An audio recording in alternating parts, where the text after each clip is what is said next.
During this morning's conversation, I heard a number of acronyms and names that are unfamiliar to me and probably unfamiliar to other people. So I'd like to take a few seconds and go back. As I understand, the medium for the 3480 was developed under a series of code names, and starting perhaps with Mustang. Would somebody like to elaborate on that series? When I joined IBM, there was a formulation that was based on iron oxide used for the, we call it MSS, mass storage system. That's another one of the names I wanted to hear, MSS. Mass storage system, and it was a virtualization of disk drives on tape, two 50 megabyte cartridges in a round cassette.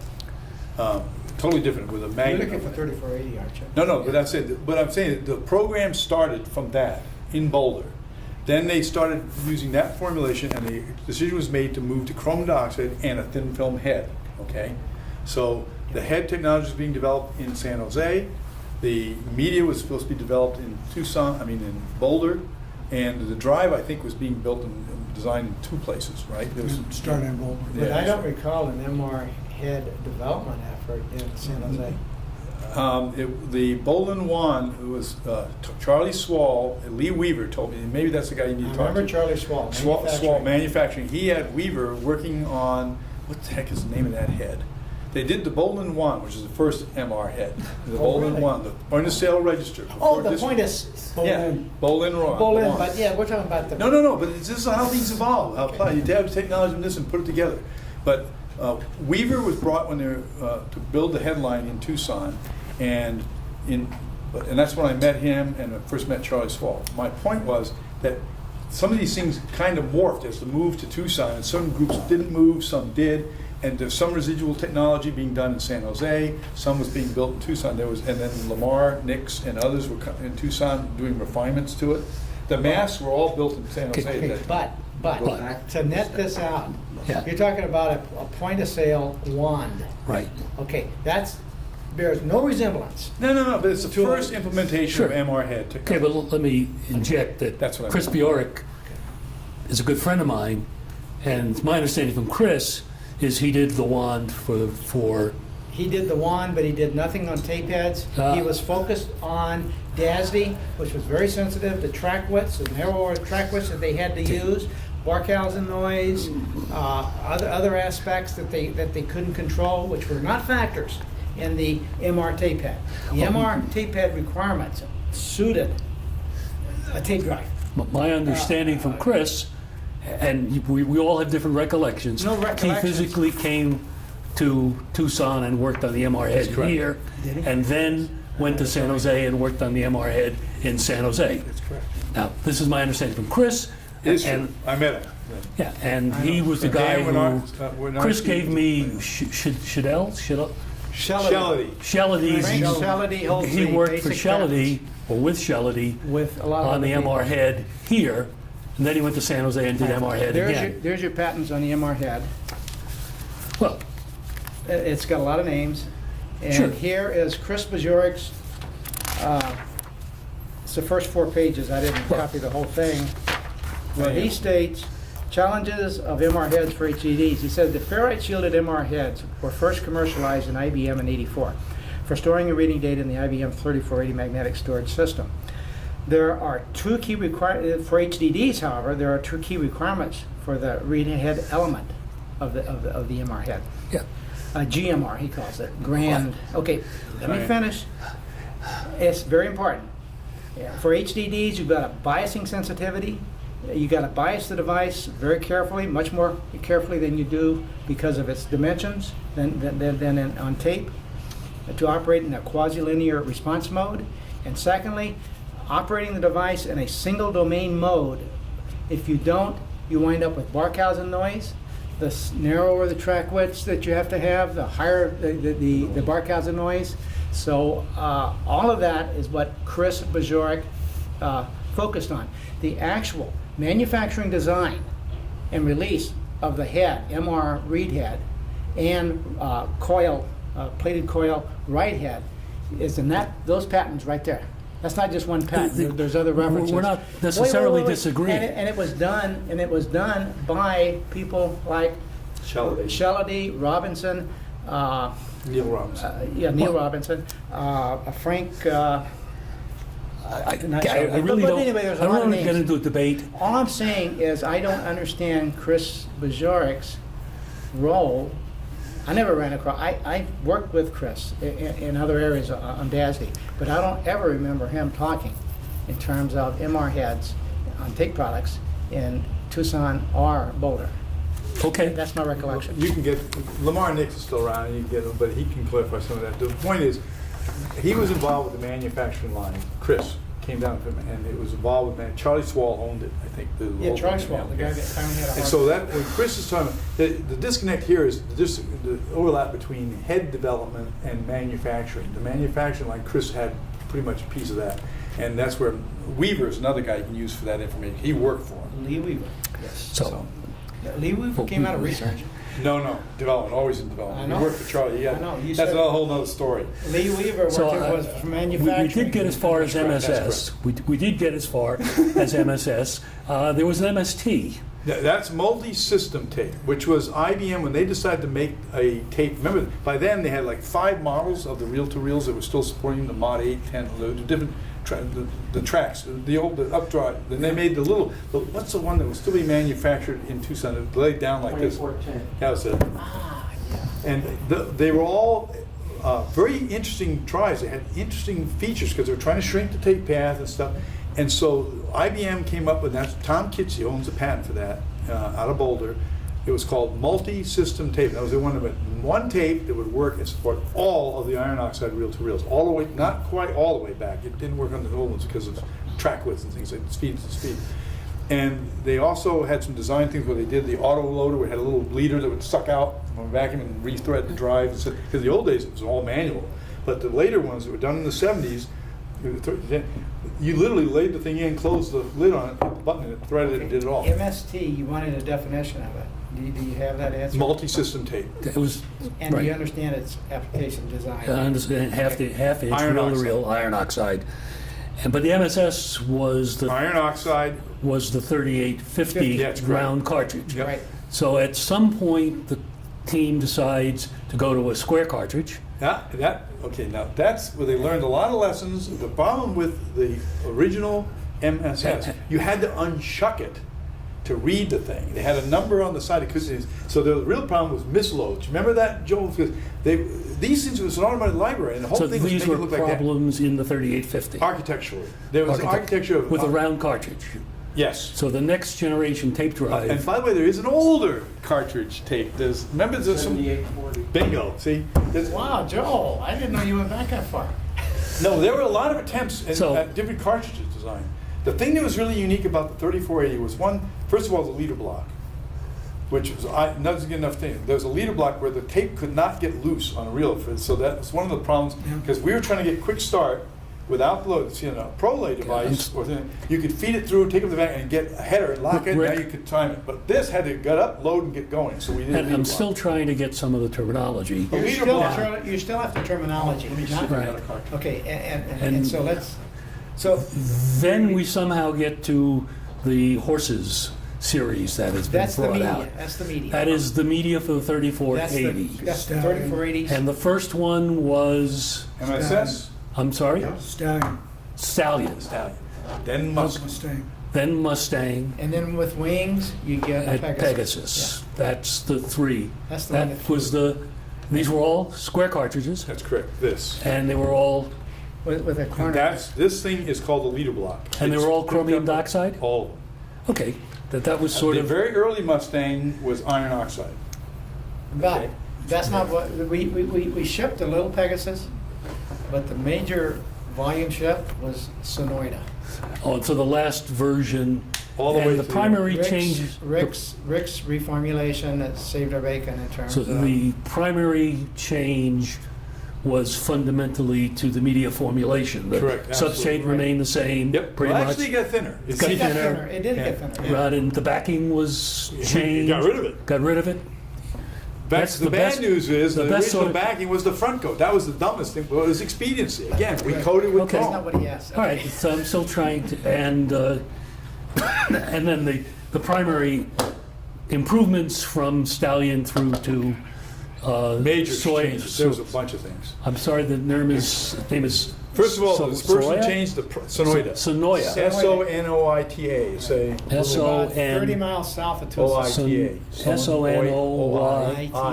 S-O-N-O-Y-T-A. Yep.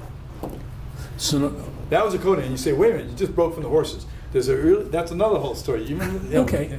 So, Sonoita has horses. It's a huge horse farm. There's grasslands down there you wouldn't believe that live in Arizona. I mean, it's the amount of rain they get. And one of the people that was in charge of trying to figure this out had horses down in Sonoita. And they just said, well, let's break it, but stay in the thing. Let's just call it Sonoita. That's how it came out. So did- Somebody Oh, his wife had the horses. He Yeah, who? lived What's up his here. name? He laughed. What the heck was it? God, I remember. In Test. Yeah. It wasn't, so the Johnson? What the guy, what the heck? did the drive itself have a code name? Yeah. Yes, Del Oro. No, it wasn't Del Oro. I'm not going to tell you. Saguaro. You're not gonna tell me. That's right. Then there was Sag 1 Rick and will Sag tell 2. you. Saguaro, Sag 1 was the one we made, was going to be the low-speed, cheap entry. We converted every one of them to Sag 2. Sag 2 was the high-speed 3480. Sag Saguaro. Saguaro. The cactus. Sag was just a, The drive was Saguaro. S-A-Q. S-A-G-U-A-R-O. G-U-A-R-O. Saguaro. Was the mechanism. Don't sit on one. Yeah. Yeah. It's that big cactus. In fact, for the longest time, our badges had a saguaro on them. Yeah, remember that? Uh-huh. Oh, okay. We have them in California too, I think, but not as No, many. you don't. You No, have it's Joshua only in the trees, Sonoran Desert. Sonoran Desert. Oh, okay. Maybe first south, maybe Death Valley. No, No, I doubt only it. in the Sonoran Desert. And not in Death So- Valley either, I don't think. And was there a I've never separate seen code any name of for it. the controller? I think it became the 3803. Al, you remember the code name for the controller? Yeah, For there was one. 3480? Oh, God. There had to be. There was. What? Behrman would know. Paul Behrman, Okay. because he worked on Yeah, but SAG he's 1 and not did the here. control. I know. I'm trying to- If you need this, Okay. let me know. I'll find this stuff out for you. And I think I'll, as I said, stick it at the beginning of the transcript for readers to. And to some help of it may be in that announced stuff. No, I don't have that. Now, are we still being recorded? Oh, yes. Okay, Of course. just wanted to Of make sure. course. So, and also we had a very interesting. Should I be nice or not? I mean, that's- Please. Okay. just But- your normal nice stuff. But we had an interesting discussion of the technical problems that were overcome as you guys went from Stallion to Sonoya. Now, do you remember what they And were? would somebody like summarize, I heard cupping, would somebody Yeah. summarize It was them very just simple. as what the problems were? Chrome dioxide is an acidic particle. The acid will cleave the binder No, system. we don't want to know what And it caused it. causes, no, it led to stick, where the binder, instead of being a rubbery, non-adhesive, it turned into adhesive. For And the those- adhesive, for the those paper who are would stick not- to heads. So they Tape wrap- technologists, tape usually consists of a substrate with a binder Yeah. and a pigment, Yeah. perhaps a lubricant, You have to have a lubricant. But that caused stiction. and possibly an additive for wear. Yeah, but that was the stiction that Rick just. Chrome didn't need it. See, iron oxide had to have aluminum. But by the way, it's headwear. When you put, and then there are defects. These things are. I'm a taker-outer. My whole approach to this thing was, I want the maximum pigment and the minimum of everything else. I think Bill would agree with you on that. Yeah, I but do. what- As an That's why you engineer, put up with me What for so many years. Tom is trying to understand is what was Mustang, Stallion? Stallion was What iron was- oxide. What was Mustang? Just what was it? Not why, where, it was a formulation used to make a rotary head interface tape. now that, Okay. for those who are not IBM experts, what Rick is holding up is the cartridge that was used in the 3850, Yep. also known as the MSS or mass storage system. And the actual data cartridges were actually a brown clear plastic. These were alignment cartridges, Oh, different colors. and it had a part number too, a model Yes, they number. all did. But I don't remember what it was. Anybody help me? So the cartridges? The cartridge itself, didn't it have a, you could buy them? We didn't, Yeah. I don't think we sold those, did we? Sure, Yeah, because we you did. stuff them Oh, in yeah. you buy them, you buy the mass storage system and then you load cartridges into them. What they would do, the PFEs that got installed, they would put the red, the blue, and the corners, because they had to let this robot calibrate to figure out where the heck we were, and they had to have it human readable, so that's why they're colored. But the actual drive itself worked. It had a magnet on the base. It would pull this thing off, hold it, and the little thing would come in and unshuck it. It would push these little pins on the very top in, it would clap, and out comes the cartridge. The media itself is a 3-inch span, a big, long, strong thing, and it had a hooker. It would hook to the drive, and it's a rotary head. And so it would spin these things up, but they had to calibrate, and if it ever dropped one, It was a nightmare because you had to shut the library down. Some guy had to go and pick them all up and put them back and find out where they went. And you didn't ever want to get into it when the two robots were We're talking moving. about the genesis of the 3489. Right. No, but it started off, the problems of that box are what led to the redesign of the cartridge. Sure. That's what I'm getting. But I was for, They wanted it so you could hold it up, look at it in the back. So that's why it's square. It had a label on it. Okay, that's the reason, but we went through various coating formulations sure. that we Tell me punched, about that it. we punched into this. That's right. Stuff. Boulder Yes. cranked out like Now- 4 or now, 5 iterations a week. Now, there was a Stallion, there was a Mustang, and there was a Pegasus. And then there Pegasus was was a, back wait, let me coded. finish. Before And we then- got there, then there there was- was a Sonoida. Right, So we've it established started. that. It started with Mustang, a Stallion. Stallion had problems. What were they? It just, in summary, what were the problems? Like Not stiction. chemical, just Not stiction, stiction, edge cupping, damage, edge wear. cupping, whatever. Whatever the There problems were. Bill, correct me if I'm wrong, but we didn't have one. It wasn't. We weren't lucky enough to get one problem at a time. No, Of but course. what were the? The primary one is when we first started, when I was in Boulder, it had nothing to do with stick. And we saw the writing on the wall. What was the problem? Because we hadn't gotten in high environment yet. Right, what was But the in problem room with temp, Stallion? it was amplitude and S&R. We were working with the Okay. prototype heads, okay? Oh, oh. And the tape was too rough. Okay. Okay. Gotcha. They solved that by some really nice work that Letterly's team did in the code. Now, does this take us They- then from a Stallion to Mustang? It, What? During the transition to Tucson, the whole bunch of things happened. That's what I'm getting at. We got a different iteration of the head. I thought We we- got a different thing in the channel, the preamps. Okay. Okay. So we got, now some of the, and the other thing was the noise, the drive noise. We had a problem originally with the cards, okay? Yeah. Remember Oh, that? yeah. And we had They a were- problem. they were rewrite- There was, and there was a bunch of noise in the Cable cars. and- And one of the songs was cables. I Yeah. mean, I love, there were so many problems. Remember, we're trying to design these things all together and put them all together. Yeah, but we're talking about the media now. No, but And the they're all cartridge. related because we had a test system for the media that relied on cards, and we were always down level from the ones that they were doing. But for you the can cards. distinguish when you're testing the noise where That's it's coming exactly, from. It's and that's very what easy we to had a tell. whole independent group doing the channel, as you know. Yeah. Teal was involved with the hardware and stuff. Yeah. So was I managed Stallion, it. was the cartridge decided by Stallion time? Was Stallion, the cartridge essentially unchanged from Stallion through? No. There were mechanical. First of all, the thing is, originally, they weren't welded, they were snapped together. You remember, they kept falling apart. If you dropped them, they fall. There was a bunch of, this is typical of when you talk with a clean sheet of paper, start from nothing. Because we'd ship them from Boulder and we'd get them, and half the things were out of the cards and the tapes were loose. But there were major The other thing is encounters, this. major problems that manifested itself in the tape and or the cartridge, okay? And they all added up. We were constantly delayed. Stiction was the big one that Stiction started was from due to- 79 from binder hydrolysis. All right, and that was the Stallion. Actually, formulation. every And that was formulation also- had it. Wait a minute, let me just carry through that. All the old tapes had That was it. Mustang also, right? Just took longer. And it was Pegasus also, right?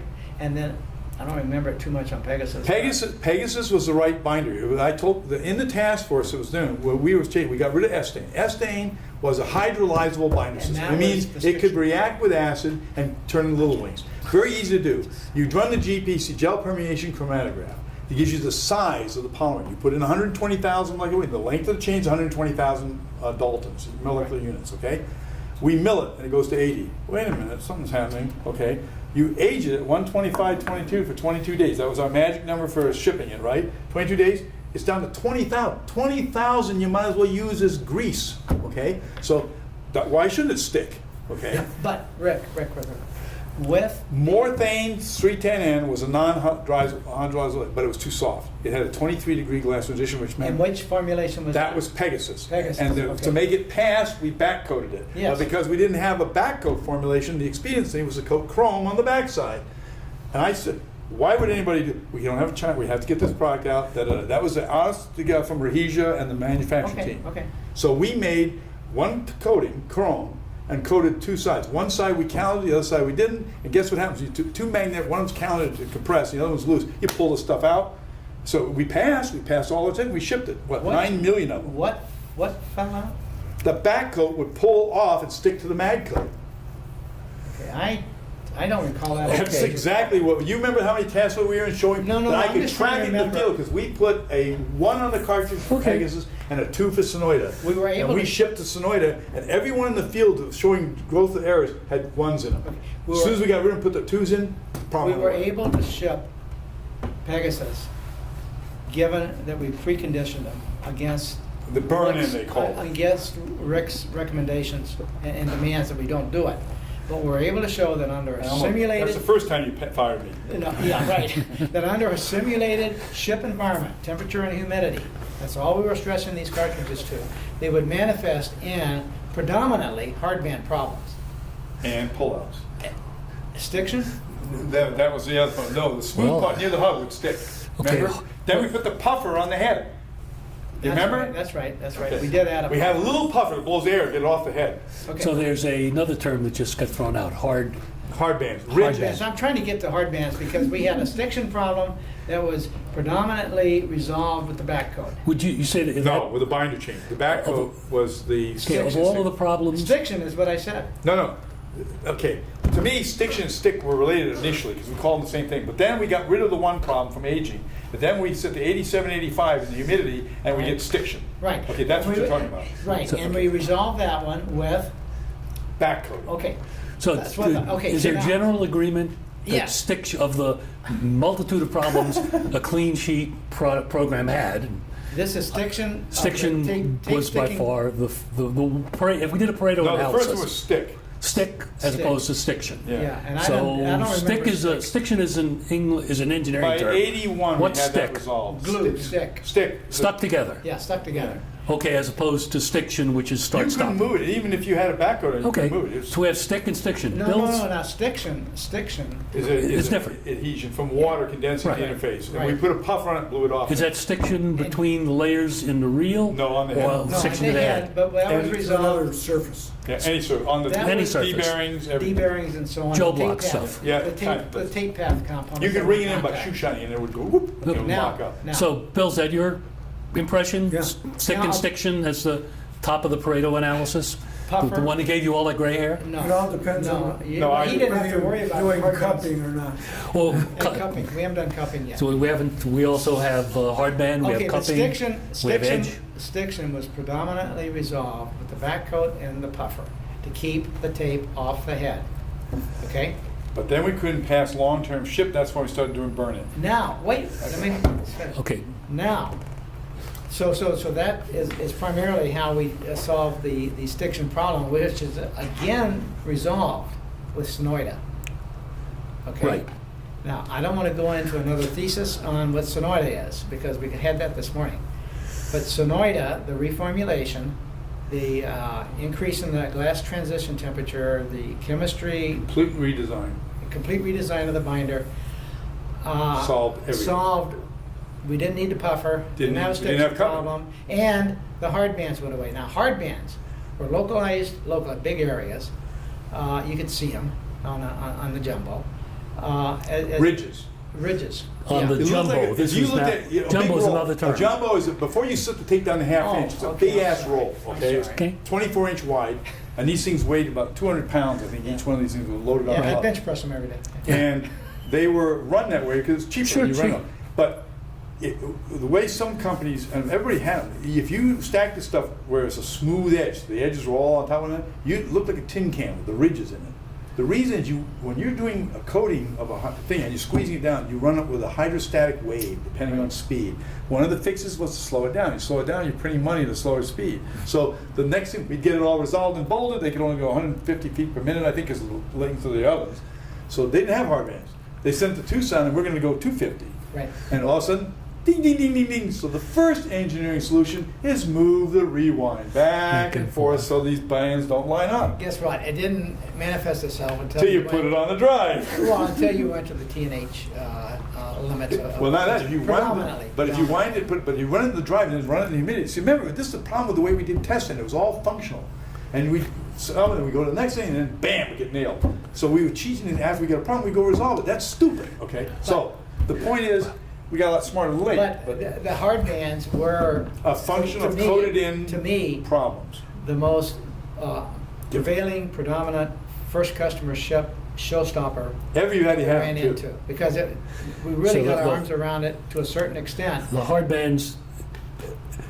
reveal themselves in the jumbo coating, In the film of the coating. but then when you slid it, it turned out to what? No, they were still there. They It's just- they and were actually still we there, had a but- Yeah. very good program to scan. they That was a represent real what? scanner on the thing. We had the real scanner. We had a raster thing. And the- we and the had- failure but mechanism? that didn't do it. Failure mechanism was hard bands. The failure mode HTI. was HDI. Data, Okay, read, write, as opposed to reliability. thick media or something with Data, signal read, write, problems. It would cause Data differential flying errors. between the multiple tracks. So some tracks would Okay, lose amplitude. and- We had no way of collecting the Data tracks individually. errors, data reliability was the impact. Because of separation Right. caused Now, by how Not did only we- that, when now, we how made did the we- How did we rougher ship bead- the product? We shipped the product by going through an environmental stress test of the cartridges, which Rick was against, and in the end analysis, he was right on.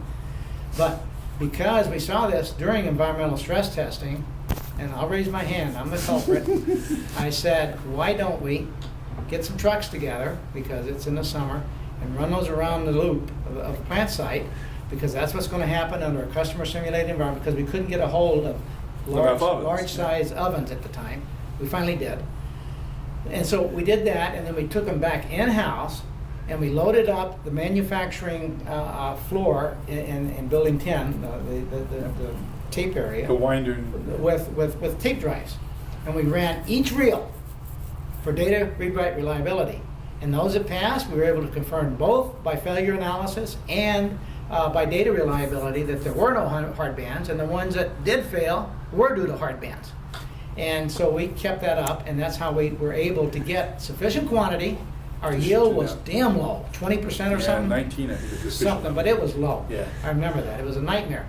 And by the way, And at this time, the only way I could get to sleep at night is I knew Rick was working on a reformulation, and we had our T sub G tutorial. We sat down and talked about it, hours, days, of how in the hell we're going to get out of this. And we finally, Rick was able to show the results of Sonoida, show that it not only resolves stiction, it also, the yield went to 90%. yeah, Right. it also got rid of the hard bands. and it solved stick too. Well, And there was Stick no mechanism. wasn't there. stick wasn't there. That was the Gone. S The other thing is hard bands and cupping. See, cupping was Cupping, another. now, we didn't Well, talk that's Bill's about problem, right? By then he had moved on. He was No, that's the around one. this. That's the one that gave Bill all the gray hair. No, I did. Anyway, It was Rick that That gave chews us up the your hair. tape drive. But the hard band thing, see, the end thing is when we started doing this screening, one of the things when you burned it in, if you were luck of the draw, if the hard band was near an edge and you slit, the way slitters are done, there's multiple ways, but the way we are is we have a It wasn't supported just edge edge and an unsupported edge. In other words, there's a thing that's half-inch wide and two knife blades like that. The side that's supported, the blade's not going up, it's going down, okay? It's cut cleanly. The one coming up is smearing this, so you went it with a lip. Now, if there's a hard band up there, that edge is running against, and it turns out it's the luck of the draw. We proved that. It was an interesting experiment that Mark Warren did, where he flipped the cartridge that was walking on one guy, he flipped it end for end, ran it, and now it flipped on the other guy. Yeah. It was all engineering data, and yet as soon as we relaxed it, that's Paul Dozier, he made a little fixture in an O-ring that he'd stand a piece of 1-inch tape, he'd cut it and drop it in the swing, look at it end on, and he could see the cupping. What he did, he stood the tape on its edge, unsupported, so it just barely touched the side thing, He's so it's cupping. unsupported, but they're related. We took hard band samples, put them in this fixture, and correlated hard bands to cupping, and then for a while we thought that was it. We'll just screen that. We had the Ross, the real optical scanner that Dennis Byrne built. Right. It was an optical raster that I'd used on DASD substrates many years before. And that's how we Because we screened had it. And HDI that is problems right. there. That's how we shipped the product. But the problem is, I was still very concerned because every time I looked at cartridges after they'd been wound in, the inside was smoother than the outside because of compression. And so I was getting differences in stiction. And it was because so the back, and then if you saw the thing, you got it rough. You peel up, there was back coat sticking to the front coat. Remember, it's magnetic, so it would go into the gaps of the head and I'm stay sorry. there. When you say inside was smooth and the outside, inside of what's Every smooth? tape is a ribbon that's wound on a reel, and it's pulled on a certain tension. We had 1 Newton was our nominal tension at that time. We went to 8, and I think, but it It was about 8. yeah. But I mean, the winding tension was always lower to prevent it. Then on the drive, we had 8 Newtons, I think, 6 to 8. It was 8, I think it was, Yeah. as I recall. In any event, there was a lot of really interesting modeling done. If you think of anything, when you start winding it, there's a tangential force pulling it out, and as soon as you wind it on a hoop, it turns hoop stress, they call it, where it bends over. And now there's force going down. Well, the inside of the hub the smaller diameter, there's more vector going into the hub of compression, but as you go further and further out, there's less and less. And actually, we call this thing loose wraps. That's what the leader block was for, is to get this thing under relaxation, keep it tight so it can't keep getting looser and looser and looser. Well, that fixed one of the problems of the thing falling off, but it meant that there was a differential relaxation. The outside you get loose, and we had this thing, ILS. That was another thing that one of your guys did, Yeah. where they did it on the motor. Was it Scott Fry? I'm trying to remember who the code guy. Oh, it was That Greco. was one of your guys. Greco, Scott one of Fry. your, that did the thing where it just took the motors and went, and he managed to see when the tension came up, and he could read it on the tension transistors. He said, the tension's gone. And it was a major breakthrough. It saved our ass on that on the drive side. Because the other problem is, we could fix our media, but what about everybody else's? As soon as we shipped this product, everybody and their uncle started throwing their stuff on it and saying it was easy, we could make it better, and none of it worked. And a lot of it had problems, yes. But the IBM product had very, very high data. We went through that this morning, and even in the field performance. Very high reliability. We predicted a 25-year life, and I can tell you what my analysis in 2002 for almost 30-year-old cartridges, we had no IBM failures ever, for mechanical failure, chemical failure, or anything. But the Everyone copycats- was overwrite. People overwrite the header on stupid things people did. Then we had fires. I love that. The one we had the fire that melted the cartridge. We got all the data off the tapes. Yeah. And the thing about it, remember I told you, 125-degree Curie temperature means you get over 125, it doesn't matter. It's no magnetic anymore. It lost its memory. That's C, though. Celsius, yeah. Yeah. But think about it, a building fire. Yeah, it's going to get up there. but And it's this is polycarbonate. probably- It what is it? starts to flow at about 150. Couple hundred Okay, degrees, so yeah. by the time you do this, chrome is pretty much lost with. Well, we had these things. No, you get the data off. Turns out, because of the reflectivity of chrome, the outer wraps were sacrificial, but they prevented. You had to have sustained heat to get it to go to. So we got all the data off. It was a tough cartridge, and what we shipped was reliable. Our Achilles heel was OEM cartridges, Yep. and that For the next 3 years, that's what kept me employed. gave us a little black mark there. But overall, it was high data reliability. And other people took that formulation and went further with it for SDK, for his thing. Redwood, they actually got up to 1 gigabyte in the cartridge. Explain for our audience cupping in a Curvature. The tape, instead of it shrink, in other words, you coat this thing on a flat ribbon, right? You dry something on it. Well, if it shrinks, if the thing is shrinks, it's going to pull it this way, okay? Well, if it shrinks the wrong way, okay, there are things like the Japanese did. You remember that? They tried to tell us that thing too. That was Sony. Put a bigger coating on the back and pull it the other way. Are you nuts? I mean, this solved the problem. Get rid of the stress, okay? And that's exactly when I designed the binder. I remember the first time I pitched it to test, I said, I'm designing this binder so it doesn't swell in MIBK. And he said, in "Really?" MIBK. Methyl isobutyl ketone. I'm sorry. You asked for We it. used 2 solvents, and by the way, that was designed when the plant was being okay. built. It was a tetrahydrofuran and MIBK. MIBK is a high boiling material. The idea was, if you flash all the stuff off, you won't get the thing to level. You won't get gloss. It's from the printing industry. Okay, it's gloss, reflectivity. People at that time still thought gloss was surface roughness. It isn't. It's a question of reflectivity. So in a layman's term, Sorry. you have this plastic substrate. You Mylar. put a paint on it. Yep. Right. The paint has a pigment, Yep. which is the Chrome dioxide in this Right, case. and it tends to has a shrink. binder, which is Yep. going to hold it together, and that's- a solvent That Well, is as you used put- to make it a liquid. So you can to coat make it. a liquid, and it dries Yep. the. Just And then it's like when you magnetically paint the wall. oriented. You're magnetically oriented to flicker. The Same instant thing if as you paint do it on the right, wall. without a magnet, it still orients. That's what was interesting about it. And then it's even better. Then you also have lubricants. So the problem you were facing was during the drying process. It would shrink. It would shrink. That would cause And the if that shape wasn't to bad change. enough, think about this. change The the size. realities of making a coating is you coat this thing drying flat in another, then you wind it up. Okay? Right. It may or may not be, quote, dry. In other words, there's still solvent. We knew that because we weighed the jumbos. You know? Right. Then for a while there, we used to cook it because there's this idiotic idea about cross-linking. But where you put this isocyanate into cross-link and cure it. Well, it didn't do anything. It actually, what it did, it cytolized the reaction. That is, the binder would cross-link. Yeah, and it didn't really do that. and therefore be more robust or Yeah, something. supposedly. But and the thing is, it's a holdover. In the old days of iron oxide, they used a vinyl alcohol, which is it's hydrolyzed vinyl acetate. There's no such thing as vinyl. Anyway, so it's called VAGH. It's a trade name. from a vinyl chloride, vinyl acetate copolymer that's cleaved that makes OH groups, and they put an iocyanate in it. It's supposed to cross-link. This was the hardening resin for the urethane. It worked for iron oxide because iron oxide's chemistry stunk, okay, from an interaction with a binder. So it was relied totally on being enmeshed in a matrix. Very similar, by the way, to the particulate discs. They had an epoxy system, which really, and they used isophorone for a Yes, solvent we that did. never evaporates, okay? We did, yes. And cyclohexanone, and you think about smells, that's a real smell. You're one of those plants. No, hey, Building When 10, I was- Building That's 10, stunk. Building 10 made me woozy. Oh, that was, yeah, because that's. I never got woozy. That's alcohol. No, that's sweet. That's isophorone is sweet smelling. It smells like cherries, cyclohexanone. So when I was In the disc head of coating area. engineering, It smelled nice. San Jose, yes. yeah, when I was head of engineering in Memorex, I used to threaten my engineers or suggest to my engineers that if they screwed up, I was going to send them over to the ball mills to work there for a month or so. Well, what'd you do? Huh? I Was it was something personal? no, I mean I was It's a head threat. I was head of engineering, like No. and Stop. well, and the ball mills at Memorex Okay. really were Well, they leak.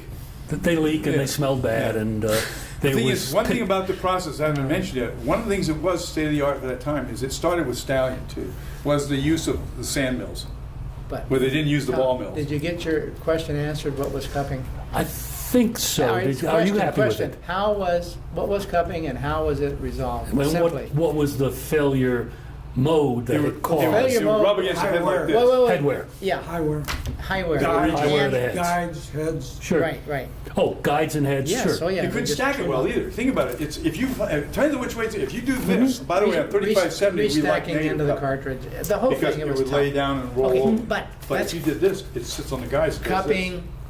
Okay, what is it? It's say it. Oh, it's Transverse the curvature. stress caused by the shrinking Transverse of curvature the caused by the shrinkage. shrinking of the binder Binder. as it cures As it- causes the substrate to Bend. bend in one direction or the other. And Positive how- cupping and is how- If it's toward the shrinking, head, and negative it'll bend how- this way. cupping is And along how the was head. it resolved? And it was resolved by changing the formulation. It basically Of didn't what? change size Of what? Of the front coat, the mag coat. Yeah. That's of the exactly what it magnetic is. coat. Okay. The- And we the got rid of the solvent- back coat. It was the solvent and the binder system was Right. changed. But so the it was initial essentially thing no on shrinking. Pegasus was the attempt to balance the back coat thickness. As a to make mechanical it- But we've already compensation. hashed that out. Yeah, and it No, didn't no, work. So Because it changed as a function of being compressed on the so now cartridge. you know about This is why my cupping. common thing is. You know about hard bands. And You know about stiction and stick. Stiction and stick. And what else was there? In other words, in Right. 70s, nobody in their right mind would do tape for a living. It's really not as simple as you think it No, is. it is not. Because of interchange. And we made our Yeah. money off the tape drives. We really wanted everybody's tape to run on it. There was some preferential MR stripe wear. And I remember one of the solutions to that was to very slightly, in tens of microinches, Okay. increase the height of the MR stripe away, distance away from the media, so that the ferrite and the titanium in the interface, wouldn't wear. it wouldn't wear, and so we wouldn't have the preferential wear. That was Neil Robinson's contribution. I remember giving him the real pat on the back for that. And there was something else that was done. So On the head? to put Yeah. it in layman's I'm terms, trying to remember. That, Andy, to put it in layman's terms, the reader aluminum. in these tape heads was an MR stripe. Right. There are actually 18 of them, as I Right, understand. exactly. Reading the 18 tracks. Right. And if the MR stripe was coplanar with the face of the head, You get preferential wear. it was perhaps softer or different material than the separators and the right elements. Right. And therefore it would wear more, essentially increasing the spacing, Right. which would result in signal loss. No, not really. We were afraid it could get carried away to the point where you get enough debris in there to continue to wear it. What we're able to show is we had a end-of-life test, and it was decreasing our end-of-life by about a year or two in terms of what we were End-of-life projecting. test in the End-of-life sense- of the head. The replacing head, heads. so the head was Replacing heads. supposed to last 5 years and it was lasting Well, 4. yeah, but it was, I forget the exact duration, but it was longer than that. But anyway, that's what we were. Unlike the heads in the prior reel-to-reel. Well, the other thing is, this is fruits, too. Which This is did the not thing, last field nearly as long. replaceable units. Yeah, you can replace it, but anyway, the point was is that we worked on that, and we were able to move the vertical height of the stripe somewhat, which And there was helped. some change in materials. And then the there was- alumina. yeah, The alumina. was Remember it the the shields alumina? and the, That's and the, right, thing, that's the what it was. planarization of the ferrite. Yeah. At first, they were using DASD products. This is, look, some of this is just evolution of moving from tape to disc. I mean, a way of It back was and the forth. shield wall that Yes, it was. And there was also that alumina thing that they did a So we're not talking about the shield between the Yeah, MR permalloy. It was a element permalloy and element. It was a the permalloy shield, soft and the soft thin magnetic film material. right element. And Yeah, then there was yes, the alumina that's layers it. that were put between them to isolate the things. And Okay. we didn't understand that. We did learn later. It's electrochemistry, and yet chrome hit it because chrome dioxide is conductive, Yeah. and it's abrasive and very hard. It's hard as a sapphire. But it turns out, after all was said and done, everybody badmouthed chrome, but if you did it right, we actually started for the next, 4 generations of drives for iron oxide and LTO. We use chrome to finish the heads. Now the problem is nobody makes it anymore. But it was basically materials and positioning of the stripe. And we were able That's some really nice engineering. We were able to meet our end-of-life objectives. in The other terms piece of I love talking about is the cabling. field replacement units. On that's a real neat pattern, because think about it, we didn't have, it was a solid, when we was trying to do the actuator on the 3590, Yeah. remember? We only moved it, we only indexed I it. never worked on a Well, 3590. it's still the same number of things, and we had these aramid cables, and and they're big going into the bot, then they go narrow. Well, the LTO really pushed it, because we go, but cable technology never got the attention it really deserved, because that closure, it was a thermal bonded thing. We didn't have to just make one track work, we had to make them all work. Right. Okay, and both modules. So these cables go flex, and if they started in humidity, so they'd expand and contract, we get them open, and we had this thing called Dendrimers, where the Dendrites? dendrites, Dendrites. where the copper from or the thing would grow between the things. So of course we went to gold, which everybody loves that. So again, for the layperson, You get a well, short. No, but we're talking about, as I understand it, in the 3590, now we've gone from 18 tracks to 36 36, tracks. right. And now where the 18 tracks were across a half an inch tape, we now have what, 4 bands of Twice that. 30? Yeah. 4 bands of 36? So So originally we just Twice indexed the it number. once, but the thing. Twice the number. Yeah. twice Yeah, enough. 36. I thought it was 18 to 36. 18 to 36, but the band didn't. It's still no, half-inch tape. Still half-inch tape, so it's now. All we really did is put those tapes in between each other, and we just basically indexed Yeah, it so coming back. now there's no indexing then. No, actually, yeah, there was. The head was not indexed, and the head was on a fixed. There was no actuator. Okay? Right. What I meant is we turned one module on, going one way, turned another module Yes. on, going the other way. Right. That's all it was. There literally was. By the way, we designed that thing in 6 months. You remember we were given by Chapman, I think, at Fox. Yeah, I don't remember the God, I'm sorry. hoopty there, because I was off So doing is- something is- else on is it- optics, I think. More. I'm Is sorry. it 2 bytes in one direction and 2 bytes in the opposite direction? No, they would run all 16 tracks, 18 tracks, excuse me. 18. We're talking about, And 18 there was tracks. the E drive is what it was called, where Right. we doubled it. It was 36 tracks, the same In one direction. Yeah. So you, In the other direction. Then we didn't do the thing until we put a non-time-based servo. We put a servo in a 3590, which was supposed to be field form. That's that damn amplitude servo. Remember that one? Oh, you guys, when you saw it in STK, you just laughed. Why are they doing this? so again, and Anyway. pardon my ignorance, but It's not that sort of ignorance. implies a 72 track head. 36 in one direction, 36 in the other No, it direction. was No. 36 elements. 36 element, Yeah. and you indexed it. Initially, we didn't. What I'm saying at first, all we had was there was a module here and a module here, all on the same head. Okay. When we went one direction, we turned the lower one on. Come Yeah. back the other way, turn the other And one. all I'm That's asking all it is, was. in And that that was a embo- controller.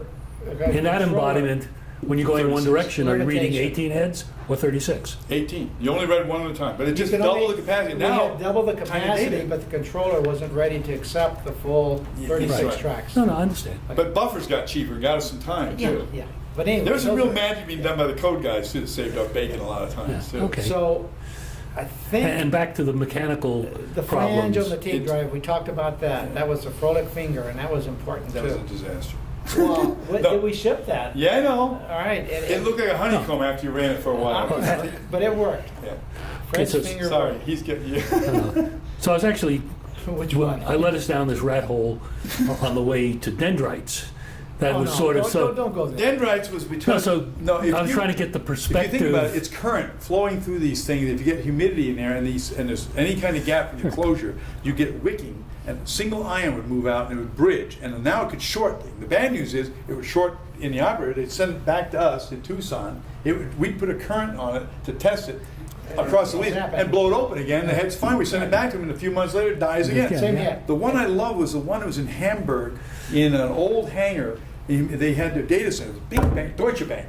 They had moved to their new data center. In the meantime, they took all their 3480, these old 3480 drives, and put them in this Quonset built by the U.S. Army during the occupation, and with fans near in the harbor. So the humidity in there was like 60%, and all of a sudden things started going bam, bam, bam. We started getting heads back in boxes, and they're sending them to us to do failure analysis in our lab, because mites wouldn't touch it, because single finger had its own problem with this drive at that time. Okay, so mites were sending them to us, and we finally get a phone call that we got to stop this because they're replacing heads every day, And the perspective I was trying to bring and out, all of them were good. They were just shorted. and the perspective I was trying to bring out was the dimensions actually shrunk by about a factor of 2. That's it. I thought it was maybe a factor of 4 because. Believe it or not, though, it's interesting how we play But it games was- with it that. was We didn't actually shrink it that A much. materials type change. We squeezed the margin between the tracks. In dimensional So the changes. inter-track spacing got pretty, for us at that time, was They pretty got us iffy, out of the problem. because we were putting this, we didn't cut them in half. We kept them pretty low because the signal noise wasn't good. Okay, so I think we understand the dendrite issue. What others? Bill, you had any others? That's what I was looking at. Then I remember we went off on Kino. You remember that one? It could have been killer. I mean, what No, was the name of that- well, that's- Kino was an attempt to make a low-end 3040 drive. Kino was a disaster. Yes. What we tried to do, AMC was going to make what we- the heads for us. What we remember? tried to do with AMC is to use an old Permalloy head, tape track head, tape head, With our cartridge. with our cartridge, and that didn't work out. And it turned out to be that, to a first order, when we did the failure analysis, and John should be here now because he did a lot of that work, we found some alumina that came from somewhere in their process that was free, exposed, and chewing up the heads. So it was really a head wear problem that kept us away from doing a cost. It was a reduced- low-entry drive. We couldn't meet our cost objectives Mhm. if we put the Patagonia head in. And, the 340. that was at Patagonia. That was the name of the head, Patagonia. Yeah. And this was an all. This was a Metal head, This no- was not a MR head. This was This has nothing to do with technology. It has to do with trying to Make it cheap. pick things off the shelf, And what was happening in glue them computers together, in and 85, put them into 86, a the tape mid-range. product and ship it. And it wasn't. I don't know how we got off on that track, except for It was thinking no, very it's the much. mid-range. Remember, the one thing that killed IBM in the 88 and 87 was we basically were focusing on the big customers, big mainframe, and this whole business went away from us. And the company went from, what, $100-something a share to 30? Yeah. Well, there was too much knee jerking in the Yes, planning, no, I understand. But my market point requirements. was, one of the things that bit us in the And we ass was, felt that. who was the guy that came in from San Jose that was, God, he was a Henry Who was he? Newman worked with him, but he was Ernie? No, Ernie Newman was okay. He was a Yeah. good guy. This guy he reported to, wasn't Abizayed yet. Somebody at that level. You remember him? No, he would I come don't. in, he would rattle a cage about Kino. You guys make it work and all that stuff. Oh, I remember. You remember him? I remember him. Harris. Yeah, Harris. Harris. Jerry No, Harris. that's Jerry. Jerry But was what I'm trying to say, the reason I make that thing, that oversaw really all of scuttled this our with me. I our was involved. efforts that we were doing in Tucson for follow-on products. And I really believe that Kino and Jerry Harris, 'cause at the corporate level, we look like a bunch of clowns. And I think it bit us in the butt because we had all these plans to do a library. We were going to do the double density. We want to do a track following. Bottom line is what got us off that track and got us into the LTO type arena. The Magstar 35 mid-tape load was also a contender there. But we got off track on that because of trying to do it with the 18 track, whatever it was, but the old tape head. And the laminated head, it still had the data rates that we needed. It wasn't at the end of life or end of capability in terms of frequency attenuation, data rate sensitive, but it did experience extreme head wear. And I remember John had wear testers going and trying to understand what exactly was happening. We usually just Day and night, 24/7. John Aluminum, Keel. flame sprayed heads. Remember that? We did everything to try to get, but it turned out that it was some sort of a abrasive, and we finally identified it, at least that's what I recall. It's too late. That it was alumina particles from somewhere in their manufacturing process that wasn't intended to be there, but it somehow or another, they're probably taking heads off of old tape drives. And So the So here they aluminum, are. the You see, aluminum it's- wound up on the surface of the tape element and therefore it just ate the tip. Because Yeah, aluminum yeah, is right. a very hard Yeah. Right. material. Yeah, well, we have alumina in And for a while, the big even- debate was whether it coming out of the head or was it coming Coming out off of the manufacturing. Even things. chrome Turns out iron it oxide, was electrochemical. iron oxide tape, And chrome also made, well, had see, the things, the heads didn't have a problem with aluminum. iron. didn't it? Didn't it have aluminum? The iron oxide tapes that they ran on their heads, this is AMD, the AMC. AMC. And who was it that made, Cypher that was gonna build the drives for Yep. us? Yeah. Yeah. And anyway, What a it memory. turns out the iron oxide didn't have the problem, so they were convinced it wasn't them, it was chrome. And so here I am, the chrome guy, Chrome was not. and the I was problem. already in the We were middle of able to dealing with the prove state that. of California because of the disposal We issue. proved Remember the that toxicity of definitively. chrome dioxide and all that? Correct. We proved that definitively. I know in the that, test. but it took us a while. Well, it took a few weeks to do the damn testing, yes. Memory is. Anyway, it's a lot worse than that because we were dealing with vendors who didn't want to listen to us too. That didn't help. But the other one, at the same time, we were working on a really neat disk program, Aho. Yeah. you know 40 that- yeah. megabyte floppy disk. Floppy Remember disk. that thing? But we were doing 120. Yeah. Okay, Bernoulli.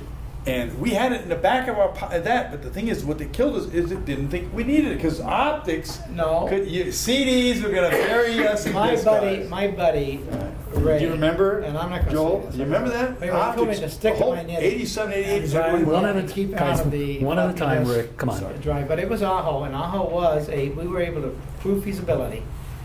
It was a very high capacity floppy disk drive, multi-disk. And the servo was phenomenal. Don East was the one that created the servo system. And we were running data reliability tests, and hell, every week, you know, when Ray came to Tucson, I'd show him these charts. And I kept, you know, pushing it, but we never got it funded. What was the And company then, that and ran then he was able to turn me off by getting me into optics. Yeah, but what was the company that actually took? We said we don't want it, and these guys went on a one-hit wonder. Oh, Iomega. Iomega, yes. Yes. I don't, Yeah, that's exactly what he did, and he did very well. I by don't the think way. Iomega, unless you're talking about Zip. The zip drive was that was our technology, a Bernoulli disk drive. Yeah. Well, okay, if we're talking That's Salt Lake about City. the zip drive, It wasn't, the zip drive, I don't think it was exactly the No. zip drive, but we had more The capacity. Bernoulli on our box data rate. was a little tiny okay, cartridge. one at a time. I'm sorry. Zip was not Bernoulli. No. Zip did not have a Bernoulli plate, did not use Bernoulli, Bernoulli yeah, principle at This all. the one that was done Um, by Omega was a Aho follow-on. That's what it is. Aho follow. And then, if that wasn't bad enough, a group took some of it back to Hursley, and we were involved with them on a disk drive product using Piccolo. Piccolo. Yeah. There's a lot of things that during that time frame where we were out looking for products because we had technology. When was Aho? 86. No, it never was. It never, No, never when got was it done. in development? 86, 87. 86, 87. 1977. Yep. What was that, Joe? I was in Pursley with it in 1977. Not Aho. Piccolo. Piccolo. He's talking about Aho. No, Aho was Was a floppy disk. 80s. It was in the 80s. Yeah. You don't, this was It was in the something that 80s. was, look, Sprat. Sprat, yeah, bingo, that's Sprat. Yeah. Sprat was a Aho was fast little something district, that yeah. never saw the light Light of of day. day, except for a couple of devices. Prototypes. And that's Prototypes. AHO? AJO. AJO. Just like the town of There's a road out here that says Aho, and that's where it came Spanish from. pronunciation. Yeah. Means garlic. Garlic. Yeah, Aho, garlic. And it smelled like garlic, to tell you the truth. Okay. Well, yeah. But it was a fun product. We understood a lot. We wrote a lot of But, reports you know, on we it. But could go it on led to this. TRX, which So was the let's program go that John back to the carried into LTO. 3480. Let's go back to 3480. Back to the 3480. Sorry. We've sort of No, it's good you brought it up. gone through the progression. Any other major challenges solved? Well, we wanted to double the capacity, make it thinner, so we took it to a thinner tape. And that sounded trivial, but to tell you the truth, our problem was, again, nobody wanted to change the microcode, and we were chopping blocks. Remember, we did everything blind, there's no servo. Oh, we forgot the glue dot embossment. Oh, geez, that was another one, yeah. See, we had to spin these things up and wind them. I knew there was They one originally more. had a little dot that would go in the manufacturer and hit it, so it would stick to the thing and spin it up. And otherwise, you just keep slipping it when you attach it. So it did. Well, it turns out when we were doing when we went to thinner tape, it got worse. Right. Okay, the Back- dot would emboss, and so we get to the end of the tape, and all of a sudden we start to these emboss errors, permanent errors. And then Yeah. once around, they keep coming back and around and around. Finally, obviously it's easy failure now. So here's this little thing, that just the shape of the blue dot. Yeah. Okay. Oh, there was no problem So identifying the it. first fix was to wind more tape. Right, 'Cause it tape's buffer cheap. it, you know, so that it wouldn't emboss after, you know. So, many but we layers. passed It the would attenuate 21 it. days, and so it failed at 25. But the trouble is, we started getting from people, unfortunately, people don't realize, there are customers that will do everything you told them not to do But to a this product. tape is a wet noodle. It doesn't sit there and just obey what you want it One to of do. our biggest customers was the geophysical companies, and they loved that. But thing. anyway, we Taking them out to ships. resolved the problem, I think, they're the with ones the that found attach, this. a different attach. The water attach. Yeah. We got rid of the glue dot. Right. And let it squirt a little bit of. This is what happens when all you gotta do is the engineers say, well, what can we do? Is why don't you squirt water with a little bit of soap? And that's that thing that led to the water-based tape cleaner. Because it was just a manufacturing put enough just to aid wet the surface, but wrap leaves the nothing tape on behind. on the cartridge. It's ammonia. It never carbonate, got stressed this thing, during and so it evaporates evaporation, two because gases we and it's never gone, right? went to But it exactly works. in the Rick, tape. one at a time, please. You know, if you guys. You were looking sort of quizzical. Yeah, I still don't Water understand. attach, all it is I don't the understand. ability for manufacturing to be able to wind the cartridge. It will, Once it's started, once it it's takes care of started, itself. the tape will not let you, unless you go to the end of the tape, all the way to the. The more exactly rapid, it end. binds I itself. see. in So just If you have a couple few of wraps. wraps, At the end of the after a few tape, there, wraps, there was a. Nothing. after a few wraps. First, they used to put a little double adhesive dot, which had thickness. Right. So after it started to relax as- over time, we'd make an embossment clear through the tape. And you had this little bump. And you can literally see in a data pad, if you But look at the errors, that took you can watch the us, circle. that took us probably a month or two Yeah. to really get on You top. probably did see it till you got to the end of the tape, and most tapes are not written till the end. Or you So can it eat But we was- do when we test them, we test. You do when you test them, but your customer doesn't. Where we found it again, it was one of the core environments was you had to do a ship store. You had to ship it at a max of 125, which, by the way, as you know, when we did the burn in Tucson, we exceeded a lot of times We in the were back of the supposed truck. to. I said, monitor the temperature, we're just doing the normal. 140-40 was one day we had. But in the whatever it summer. was, I said, In the okay, truck. I want to emulate a normal cartridge shipped environment. And these aren't air-conditioned Fans. trucks that you put them in. So I said, you know, if the test lab is going to do their ovens, I'll do my trucks. And I'll be able to screen them out with these testers on the manufacturing floor, and we'll just ship good product until Rick came through with his reformulation. So that's the way we maintain that. And Got that we one. talked about But I was a shocked. 140 failure mechanism called wet, hot wet. hot, Hot wet. no, let's see, Hot, cold, dry, hot, wet. Yeah, there's. Yeah.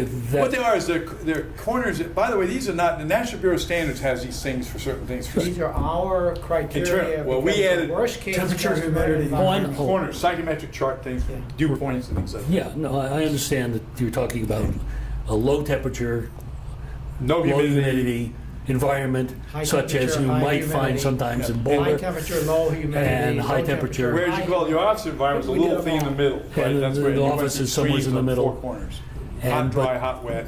You were cold, having dry, some cold. production problems that ultimately, I guess, got resolved by the By understanding what the heck. Yeah. by going to formulation that Yeah. really didn't Yeah. care much about the temperature or What the was the humidity. last transition temperature? It was predominantly the hard The bands. original one from Estane, when we started with from Boulder, was 12 degrees centigrade, which is silly, okay? I mean, it meant it was soft to begin with, but that's because it was already degraded by the time we started coating it. Morthane was 23, Okay. and the glass transition temperature, let me explain that, okay? A glass transition temperature for a polymer, a metal melts, or something that is it has a melting point, it goes and like that. So it has some temperature at which it goes like this, and it's hard, and then all of a sudden it goes to zip, or a liquid. A thermoplastic is something you can melt, cast apart, cool it off, and you got the part solid again. Rubbers, or elastomers, which we're dealing with for binders, elastomers are tough. Rubber band, stretch. If you freeze a rubber band, it will shatter. That's the glass, okay? The glass transition in polymers is not a sharp point, it's one of these. It goes like that, and the width of it tells you the range at which the material has resilience and toughness. There's another piece, that's tensile modulus. So how much can I stretch it? Okay, when it's glass, you just like pulling steel. Once it gets to rubber, it just starts stretching, and the modulus drops, and it's got less force it takes to stretch it. A true elastomer, you let go of it, and it goes right back to where it was. If it doesn't go back, it's called a thermoset, right? Where you elongate it, and that, unfortunately, a lot of our products, once you melted them, they didn't go back. So they got smoother and smoother, and now you had to stick when you did it. Yep, and we had all kinds of things. And you had- But the electronics guys loved it. They called it their bird. They'd run these tapes, and the amplitude goes up, and they get these things. Oh, it's a ring. Yeah, but we had HTI ramifications from some Yeah, of the- but I love it. I've been telling these guys, saying, we have these. You can't have it. This is my reference tape. I've been running this for a year and a half. Remember? Right. And it had 30 something dB. Yeah, and it was you great. guys can't make this. You got to make this. Yeah. Wait a minute. So then we finally got a microtopographer to actually measure the surface was roughness, smooth. and we had knocked all the asperities off. That nowadays we call this still rough tape, but because it was, I think it was R sub A. It was like 19. It was ridiculous. Roughness. Micron, actually. Micron. We're down at angstroms now in LTO. I mean, and disk drives are ridiculous. But anyhow, in fact, if you believe the numbers, they're reaching atomic dimensions. Or So something. you But have to. the point is that we Basics. were looking at these things reacting, and meanwhile in my lab, we were constantly going after doing the fundamental stuff. And of course, my audience was getting very limited, as you can understand from you guys. After listening to you for an hour, people were getting awful No, tired. I listened to Rick for about a month straight. You fired me twice during that month. During those discussions, and then we kept having them every day, and he would sit down and explain to me what he was going to do, and I finally got a grip on what it was, and he showed me test results and so on. And I told him, go for it, do it. I mean, he was going to do that anyway. And we had a Band-Aid to ship it, and we shipped, I don't know how many cartridges, Joel. 9 million. No, not 9 million. Yes, it was. Of Pegasus. 9 million? Yep. Remember, we also had PDM, PD Magnetics, which was a disaster. That's my fault That's, too, yeah, that's what we because know. I was telling them do Sonoida, and they So- didn't. Didn't we replace them all? Every bit of it. Yeah. So you shipped 9 million cartridges and replaced 9 million. 9 million. Yeah, oh yeah, we replaced them once we had Yeah.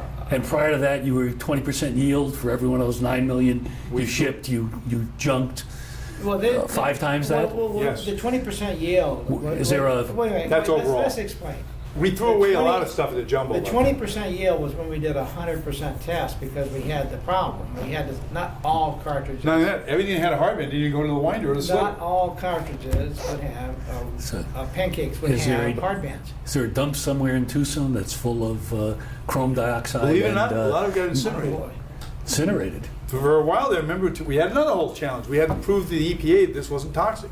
But You are aware of the we chromium. did, I don't think we Chrome continued. 6, was it Yeah. in Well, I actually had to I go don't to think California. we- You I had the don't think strictest after rules in the Sonoida- world. After Sonoida, and after we demonstrated Excuse me. capability.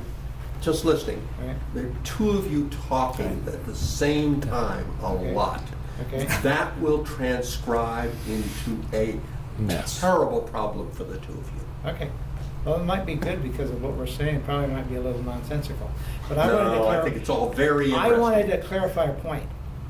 The fact that we had these tests on the manufacturing floor of the final product before we shipped it to make sure we weren't shipping preset hard bands type of problems to our customers. After Sonoida, I don't think we continued that test. At most, we probably did a sample. Eventually. So that not only the yield, and the yield, when you said yield, it was 20% in that range because of the hard bands we were finding. When it went up to, you said 90%, well, we finally stopped testing altogether, or a small sample, there was hardly any fallout. The Sonoida tape didn't require, with the adaptive cross parity, all the recording channel modifications that we had, capabilities that we had, the adaptive cross parity, the error correction, we didn't have to worry about it. You have a question? Yeah, they actually struck, that's what I wanted to find out, whether we did like a recall on the stuff that we shipped. And we basically had already got to that point prior. Yeah. So Al was actually interested, that was Al Rizzi was actually interested in the same question I had. With a recall and low yields, you must have had a challenging Few months. disposal issue. 9 million, that was over a few months period? few months, yeah. Actually, it's Forget what. almost half a year. Yeah, that's Because there was a whole, Okay. we had an inventory in years. Europe. You want me- Okay, I'm sorry, I really don't mean this, but sometimes my memory is anyway different. But I was intimately involved. The other thing you have to understand, after we announced this, everybody who was in the media business announced they were going to make a 3480 cartridge. Okay, Rome Palanque, 3M, Memorex, Ampex, Kodak even thought about it for a while. Remember? And they made videotape it out of someplace in New York. It wasn't Rochester, but anyway. But Maxell, TDK, Sony, and there was Rome Palanque. There was all these kinds. Some of them I never heard of. There was another one, and then Anacon. There was a company again, Dynex. Okay. Remember these? Yeah, I remember. Well, and of course, here I am trying to solve these problems, and meanwhile, the guys in marketing in the field are handing me these cartridges and say, we didn't know what's in this. And so, and poor Ron Rhodes, who would go off and test them with Tom Reed, go test them, see what they met from dropouts. And meanwhile, I did the chemistry on all these things. We wound up with a database of everybody's tape. It turned out that's when you said about replacing it. If that wasn't bad enough that we had bad product out there, within a very short period of time, there must have been 30 million cartridges. That's the 3480, and the reason you're talking about this, was absolutely a home run. I mean, from all the bugs and everything we beat ourselves, it was such a leap forward. People couldn't get enough of them. And the geophysical industry, I remember, just jumped on it because it was costing so much money to haul reels of tape. And they had to buy 2 reels on every shot they took because taking them off the boats by helicopter or whatever, they bang wraps and they wouldn't get all the data off. And this cost them millions to do the shots off these exploration rigs. So when they got the 3480, they went, I think that was the first standard, Joel, that they went just like that. Eddie, if you wanted to do interchange in geophysics, it had to be on a 3480. So we couldn't make enough. Think about it, these guys don't buy just a lot of drives. They buy 10 drives and thousands of cartridges. So we were bottlenecking the program, which I remember that meeting because you were there, so was Abu Zayed from manufacturing. And he was saying that Abu Zayed was our site general manager. No, I'm talking of Division Rahija, Raj Rahija. Okay. I'm sorry, I said Abu Zayed, but it was Raj Rahija. And Raj was sitting there saying, I cannot make more tapes unless you give me more money. And that's another plant. I need another line.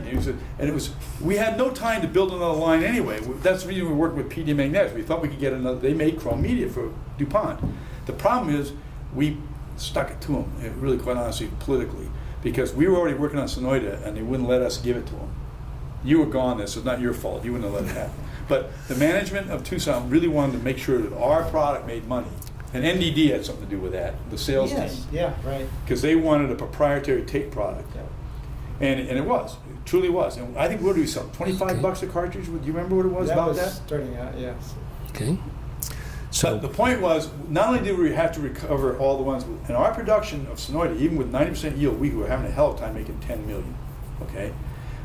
And by the end of the year though, the cost of making a cartridge, thank God, because the price was dropping like a rock because we weren't throwing all the tape away. We were down to like $5 a cartridge and selling for 12. I'm not sure how much but by the way, when Embossing got done with it and everything, it was down to $1.60. It cost more for the plastic than it did for the media. Okay.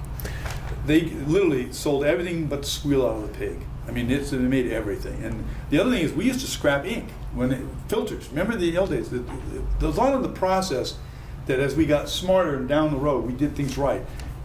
Magnetic tape, we used to filter to get the lumps out, but that's not filtering. You're collecting good stuff, and these filters are not cheap, like $60 to $100, and they plug up. What do you do with them?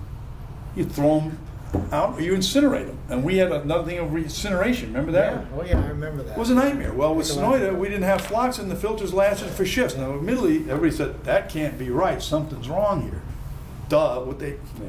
So we learned a lot of lessons the hard way. And we went to MP, magnetic particles, after the 3480. We tried to use that with our partners. But that was such an uphill battle. That's really what cost us, I think, a lot of our delays then in the media. I'm talking about the media side. Okay. So I think that does a nice job on 3480 Yeah, media. in the end, we were able to shipped a very quality product. And none of our tapes ever It failed, was 30 years later. More compact, the drive, small, rough, very hardy cartridge. It was a great product. And we had technology that was extendable, and we validated that extendability. If you look at what happened, 3490, double track, and so on. And those drives are still up and running all over the world. You'd be yeah, surprised. there's a lot of headway There's a lot in of that SDK technology. drives are still. And even Because your DASD, libraries. even DASD started using the MR element once they resolved their Barkhausen noise problems predominantly, and linearity problems, bias linearity.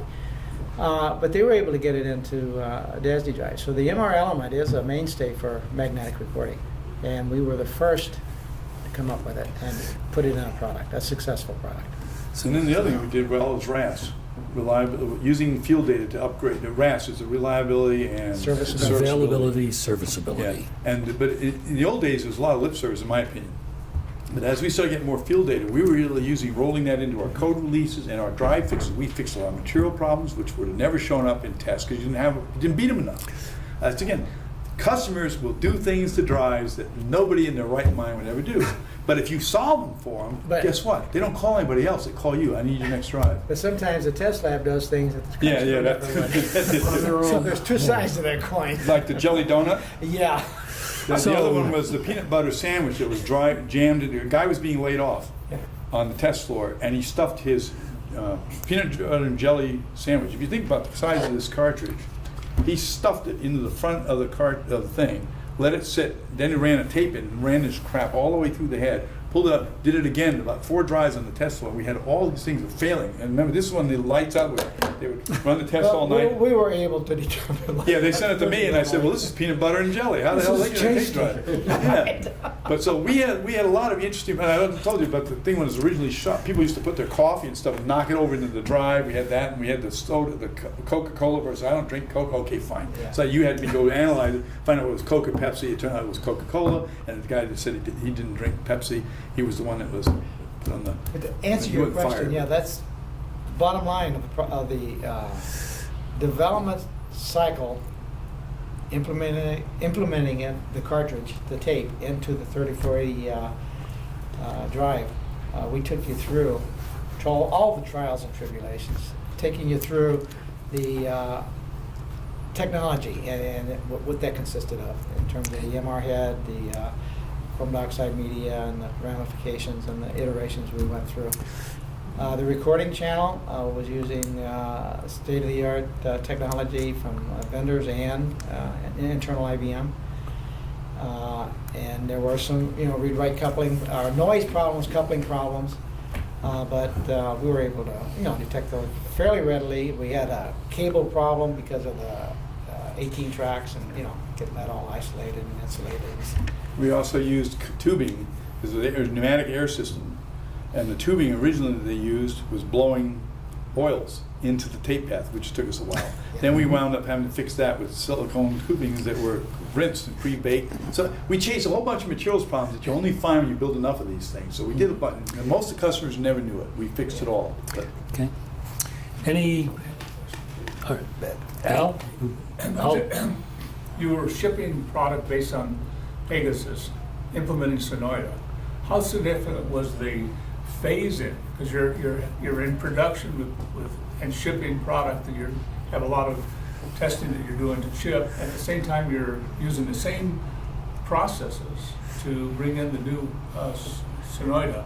How significant was that problem? How did we switch it from Sonoida to Pegasus? Just that the logistics of that my mind says it must have been a big problem. No, serial number of the cartridge, it'll tell you. No, but I mean, I know what you're running process. You got a manufacturing process. yeah, I'm going to tell At you. the same time, How do you switch it over? Let me tell you how we did it. Okay, so Oh, he developed it in his lab. He's asked the right question. Because to tell you the truth, we did it. let me rephrase the question. Because I think the question is, you got a manufacturing process. It's running. One or more lines, building One. jumbos. One line, even and better you can't yet, just shut it down. a single line, Change it, building yeah. jumbos. You're making a fundamental change to that line. That's You're right. changing the, And we couldn't make enough as it was. and you could make it 20% so, yield. it's how do you manage that transition? The story How is did you that, manage that I'll answer transition? the question, because I did, okay. I made, again, some of this is all accidental. I carpooled with the people down in Building 10. They were making the product, okay, and I knew them, I was down there all the time. I brought in donuts on third shift And I said, we made the mix off, because we couldn't take their line to make the binder and mix it up. We made it in building 41, okay? You're the Letterly's team that was in Tucson, okay? Frank Plant and those guys, okay? Made up this thing. We literally rolled this big stainless steel thing with a pressure tank on nitrogen down on a cart, down the spine, took it up, hooked it to the coder head, pumped it over, and we ran 2 jumbos. And the jumbo number was all Julian date. It was 1983, 3354. I remember that day one. And then we snuck it through the slitter. Well, I went down, because you have to let it sit for so many hours. That had nothing to do with cure, but that's what they thought it was.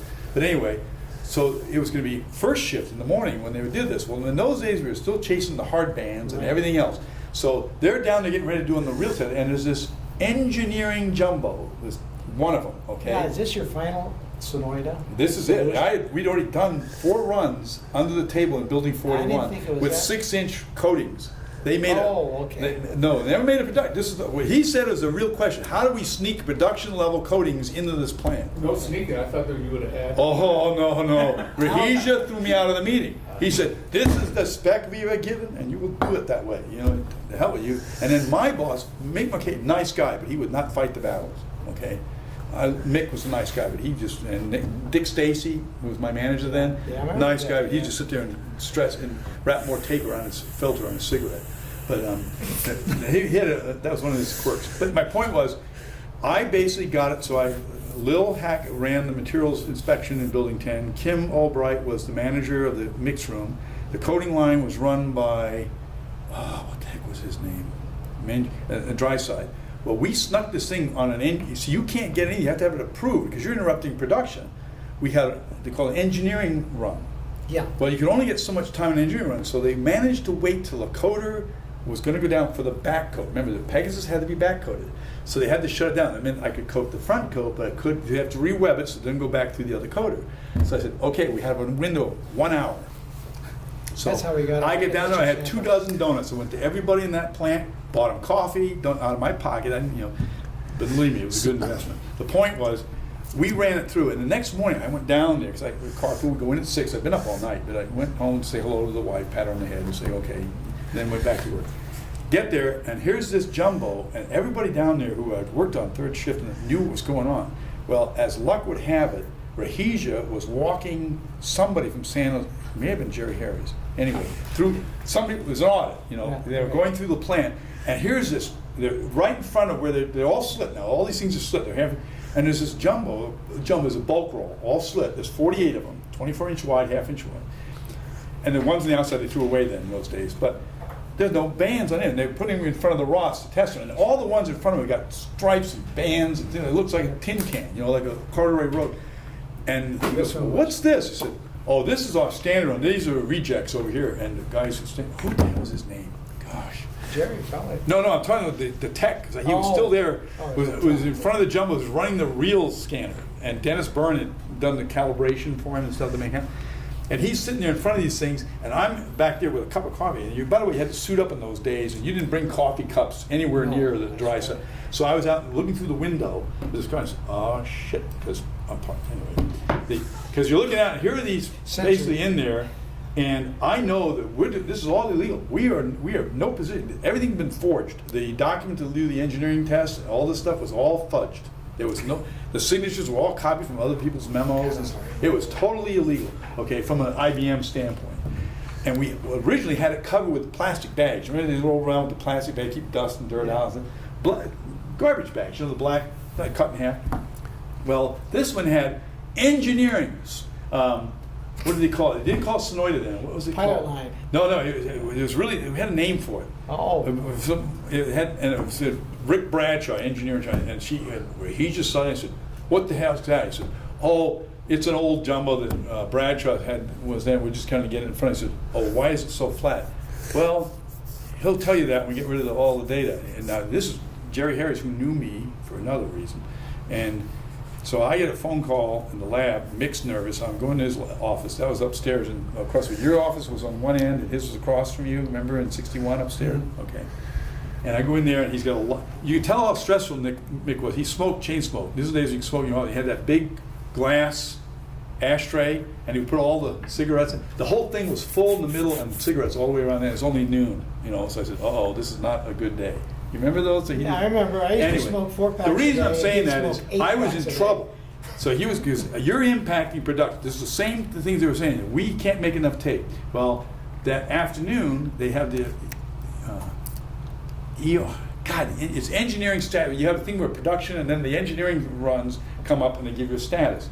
Kim gets up and I'm down there in Mick's corner. Oh my God. And this is where he's just meeting down in building 10.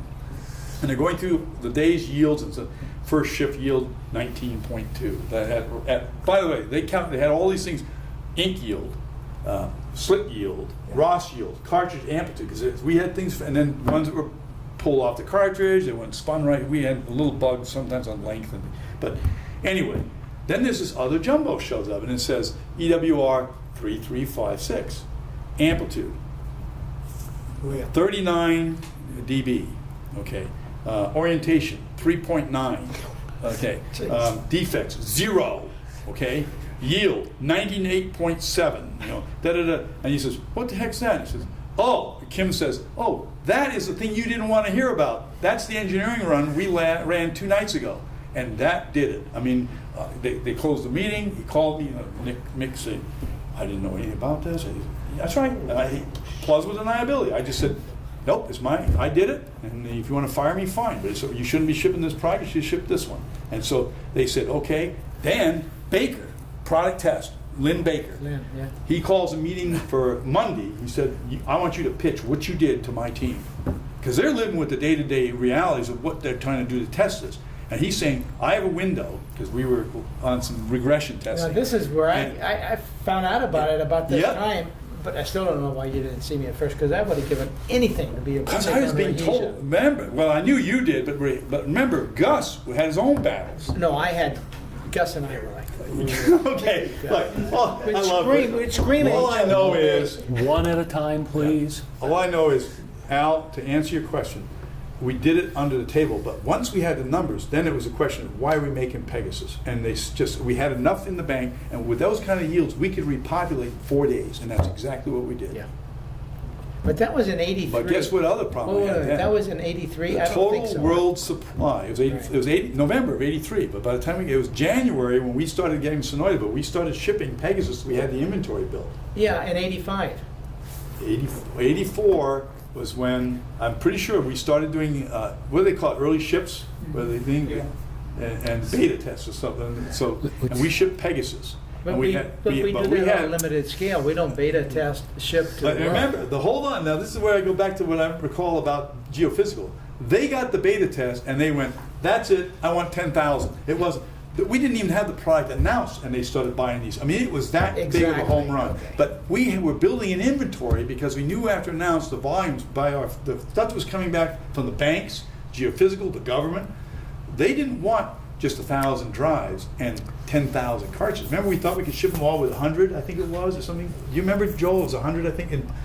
Which, by the way, it was packaged in 30 packs. You remember? Yeah, I remember. And so Yeah. the 100 seemed like that was a big stack of boxes. Yeah. Well, that's Big. this week's production. What are you going to get? These people wanted thousands of cartridges. Well, we couldn't make it that time. Here's the point. We had to, Rick's initial experiment was a booming success. He did hit a home run with it. But you can't take that and ship it. We went through extensive Nobody product believed it. testing. No, we went through extensive product I know. testing. We went through extensive stress testing.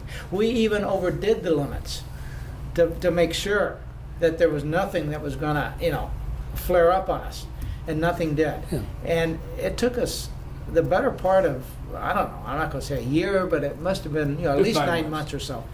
And then we had to convert the line over. Because you can't just start on one jumbo, convert the line. You got to go through testing. We ran more engineering runs. Not only It that. wasn't just one engineering run.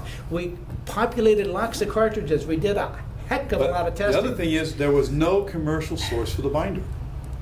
The one that was made in November, I made with Charlie Amasarkas Yeah, that's right. in his lab in That's right. That's Lake right. Geneva, Wisconsin. Yes. We poured it out of a cookie, onto a cookie sheet, poured liquid nitrogen to freeze it hard enough to hit with a hammer and shatter it. And I had a bag, and I got on an airplane. flew back to Tucson, and that was the world supply of Sonoya. Yeah, we had to get that also. I mean, there Okay? were a lot of. So then we had to get an agreement with the people in Morton Thiokol to scale up, and they wanted a commitment, how much you're gonna buy. So now the chemical engineers get involved. First of all, we're gonna cut the volume in half, just for that we're not doing a back coat, right? And we're gonna coat the coating in half the thickness. Whoops, you just did all the wrong math. You said the wrong thing. But we think we're gonna double the production. Okay, now we're listening. And what if we gave you joint patents on the use of the resin? So one of the things that's interesting is my name is on the patent IBM owns totally for the formulation for chromium dioxide for the tape drive. But the joint patent for the binder device that I was involved with Charlie, we both jointly designed the molecule that worked, is owned by Charlie. So he now has a license to be the only supplier of that resin to anybody else in the world. And that's where they made their money, because within 6 to 9 months of Sonoya hitting the world, everybody bought his binder. He couldn't make enough of it. Yep. His total capacity was 40 kilograms a day, and he wound up being absolutely stressed to making it just enough for us. And he is Charlie Amasarkis is And a the PhD company- chemist, Morton Thiokol. Morton Thiokol. Okay. You've talked a bit about product test, and I think Great I organization. think Bill, perhaps, or Andy wanted to take a brief. There's so many war stories you can tell about. Oh, just a. My whatever. fondest memory of the test lab, generically, is the 3380. And I was up 24/7 or no, it wasn't 7, it was 24 hours straight for about 4 days. Same clothes, wasn't shaven, nothing. I just stayed there in the test lab and watched them crash and tried to understand, look at the read signal, try to determine what had happened on it. I mean, it was just a booming disaster. Well, That's what I remember. And then on the 3480, we were running these extended long-term data reliability tests. And I would move myself up to an oscilloscope and take a look at what was happening to make sure everything looked right and so on. And I spent the better part of months in there. Okay. Well, Bill? Making sure. product test's job is to break it. The question is, what does it take to break it? Our job is to make it unbreakable. And so it was a constant war, even when we were partnering with them. Yeah. It had to be legitimate. They couldn't go in with a And sledgehammer. they did their job as they should. But it was Try to break it. Find out what the problems are. Did the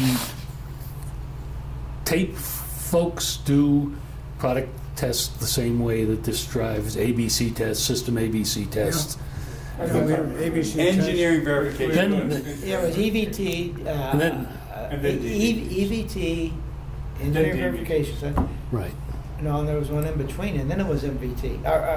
We dropped the one between. Yeah, that's There because was- it tells us time. That was, you're right. That was the beta testing, and that was, we Then did there was that on drive VASD. verification test was the full, where the whole comp thing was put together. DVT. Yeah, Yeah, that's DVT. what it was. EVT, DVT. But he's right, there was this in between, because we were supposed to give them a snapshot before they went into full drive development test, so they didn't waste time. Because unfortunately, in 81 and 82, we did that too many times.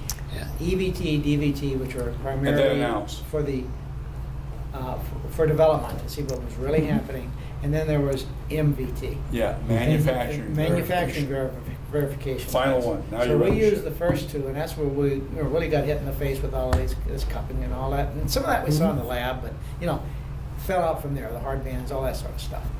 But we had to be all ready and go through. I mean, MVT used to last at least 6 months, as I recall. It wasn't a quick, snap of the finger ship it. And it was during MVT on 3480 that we were doing our data reliability testing. And the less than one error in a trillion bytes transferred. So it's very extensive testing. So Rick went through with his first jumbo, and it was phenomenal. And going in and really understanding the data and the results that he got, and the follow-on testing that was done with that small sample size, I got very comfortable with it. But now you got to go through, Scale it. Well, we had the formulation, Well, Martin, it's what you said. Well, Scale. Yeah. Scale up, but Yeah, also scale up. don't impact the product. I Right. mean, we couldn't just turn the line off and switch Because it. we felt fairly comfortable that we were stressing it, doing our testing in-house, 20% yield, at least it wasn't going to keep us from shipping the product.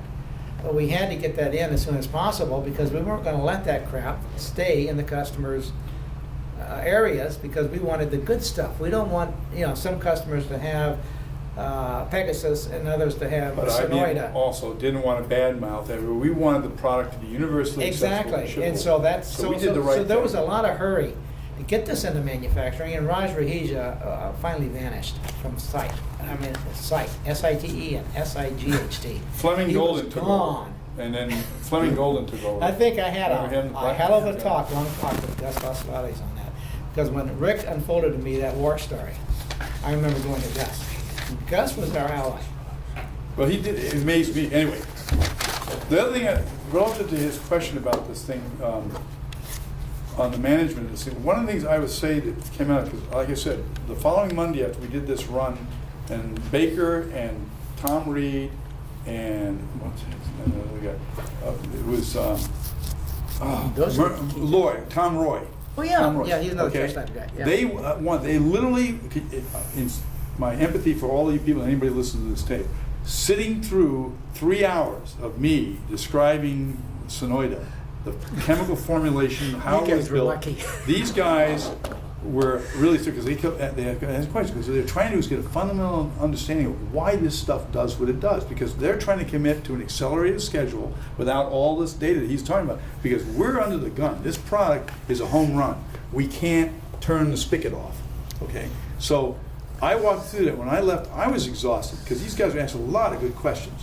And what happened is, I think a major breakthrough that I think did very well in the future was, instead of this adversarial relationship with Gucci and thing, they became an extended team of development. In other words, instead of doing this throw to the fence, tell us it doesn't work, you do it while we're doing this stuff, defending us the data. We'll find out what's wrong. Some of it was code.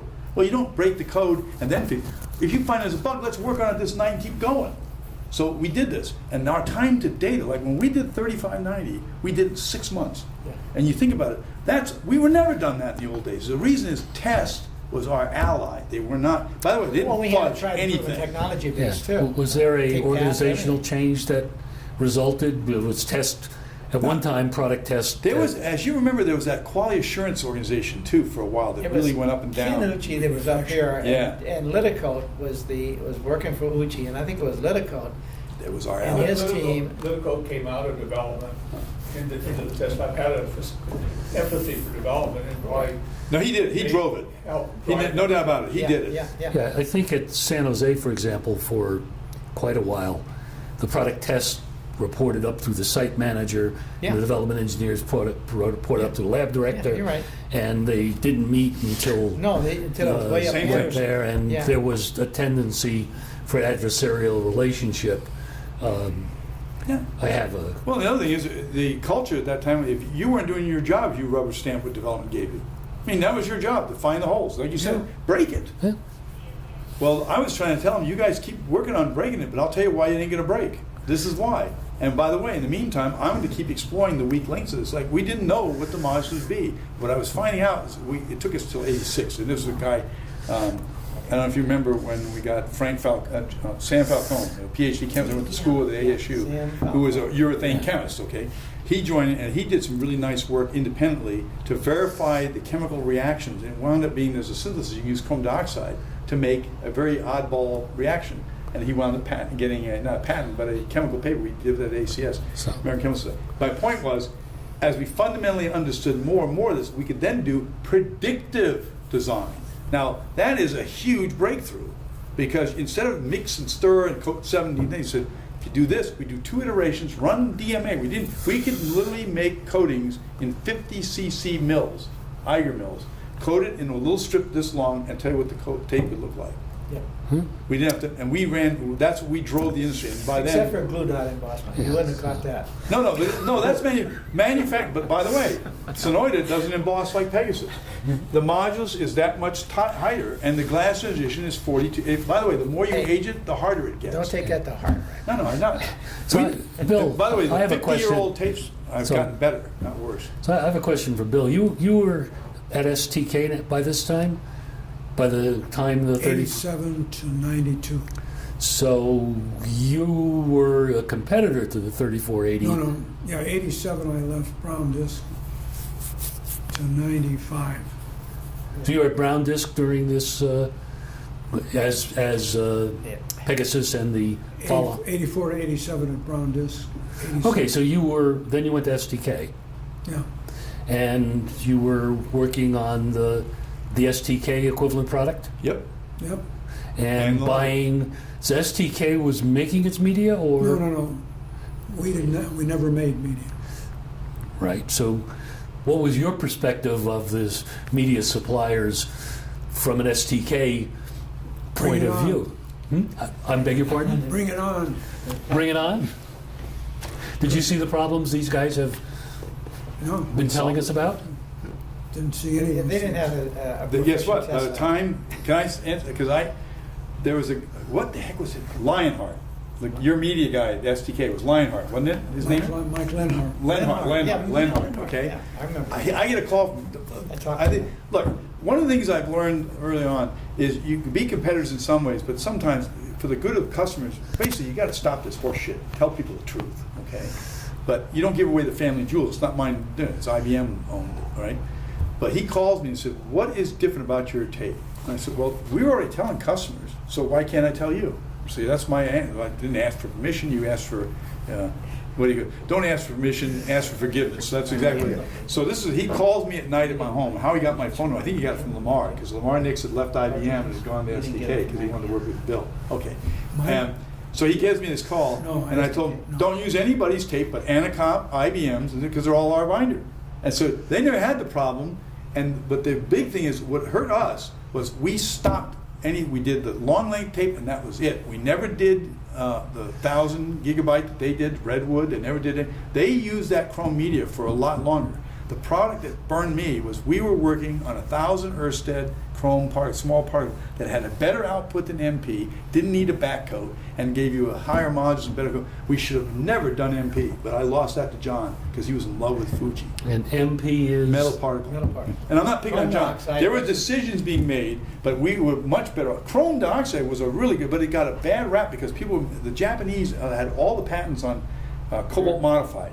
And iron metal. Barium. Barium ferrite. The only reason on barium ferrite. Barium ferrite we also looked at. Barium ferrite mechanically is a But that's what Fuji used for. I know. And the reason they get away with it right now is how many people actually reuse. Remember when we did tape, when they were doing tape was actually used, data processing. It wasn't written and put away. So a lot of the tapes, all our bad actors got found out very quickly because customers were updating these, updating plays. Probably happens from the thing. All the time. In I fact, wasn't the aware tapes of that. I got back from the field that were jobs that were mounted over and they overwrote data. Well, see, because we didn't have a servo, and if it slipped the wrong way, you chop blocks, things like that. Okay. Thing is, LTO. And there's so many strong things that came from just a stupid decision about. The only thing I think was wrong is IBM should have. This is pandering a little bit. We should have been qualifying the tape. Period. We knew more about tape than anybody in the world. That sounds like bragging, but it's a fact. Okay, but we gave it to Mac in California that did video correlation, and he'll tell you about that. I think it was a mistake. I was trying to sell Litico that let us do it. Them pay us to qualify. We'll be independent. You can say, look, we'll be we're not going to say because we don't make media anymore. But this way, IBM. This was my motivation from day one.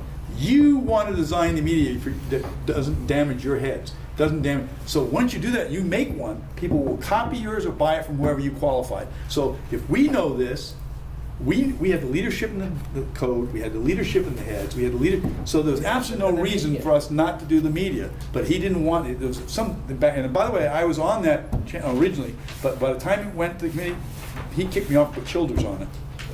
And so I was off the committee. And I also, another thing, in my original spec, I didn't want all this other crap. I wanted a functional test of in the cartridge and DMA.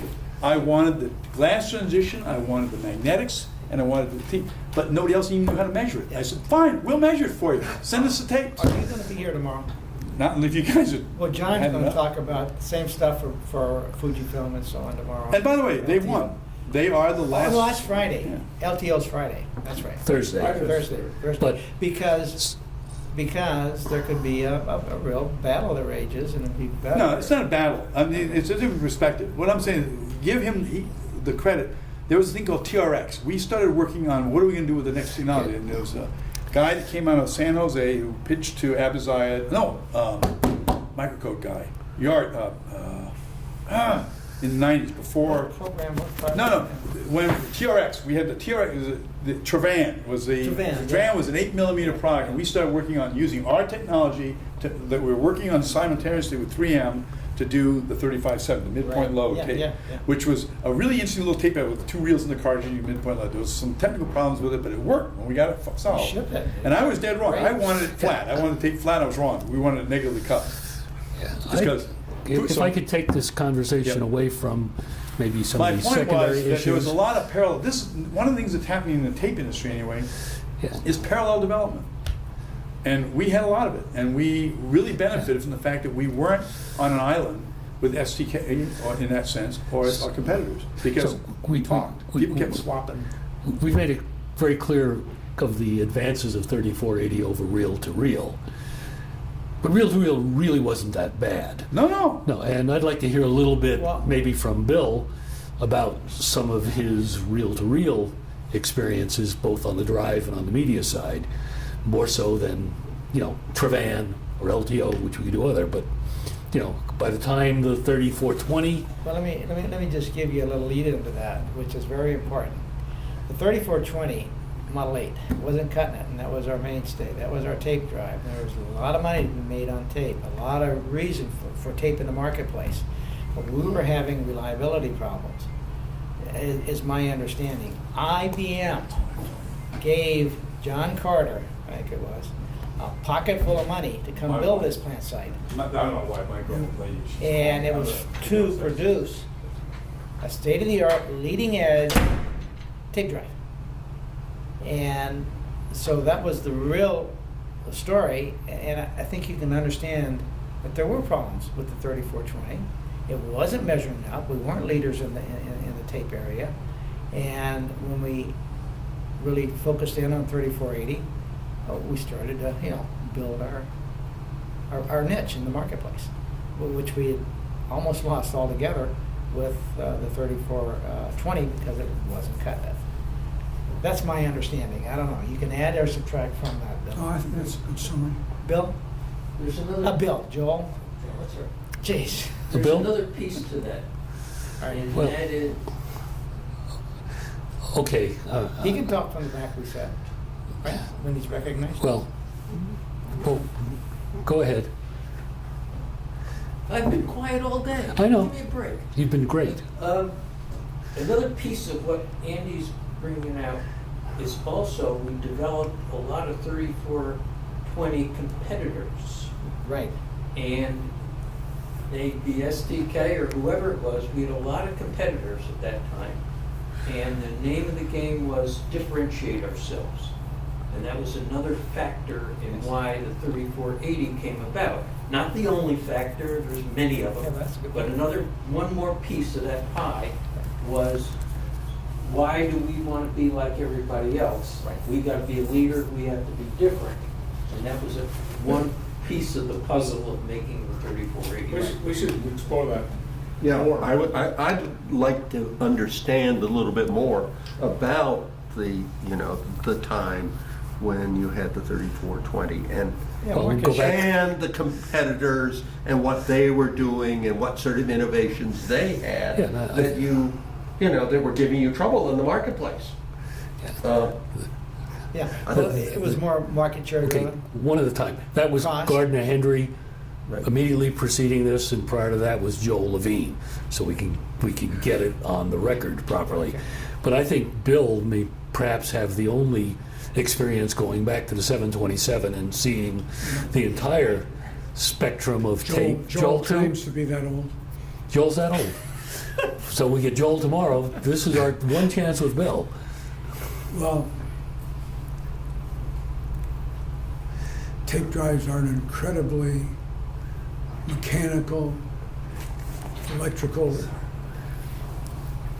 am I trying to say?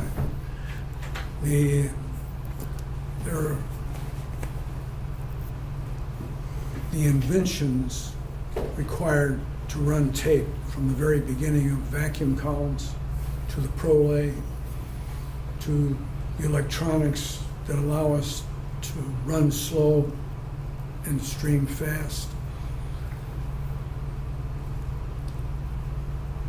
were hard to predict. I remember in my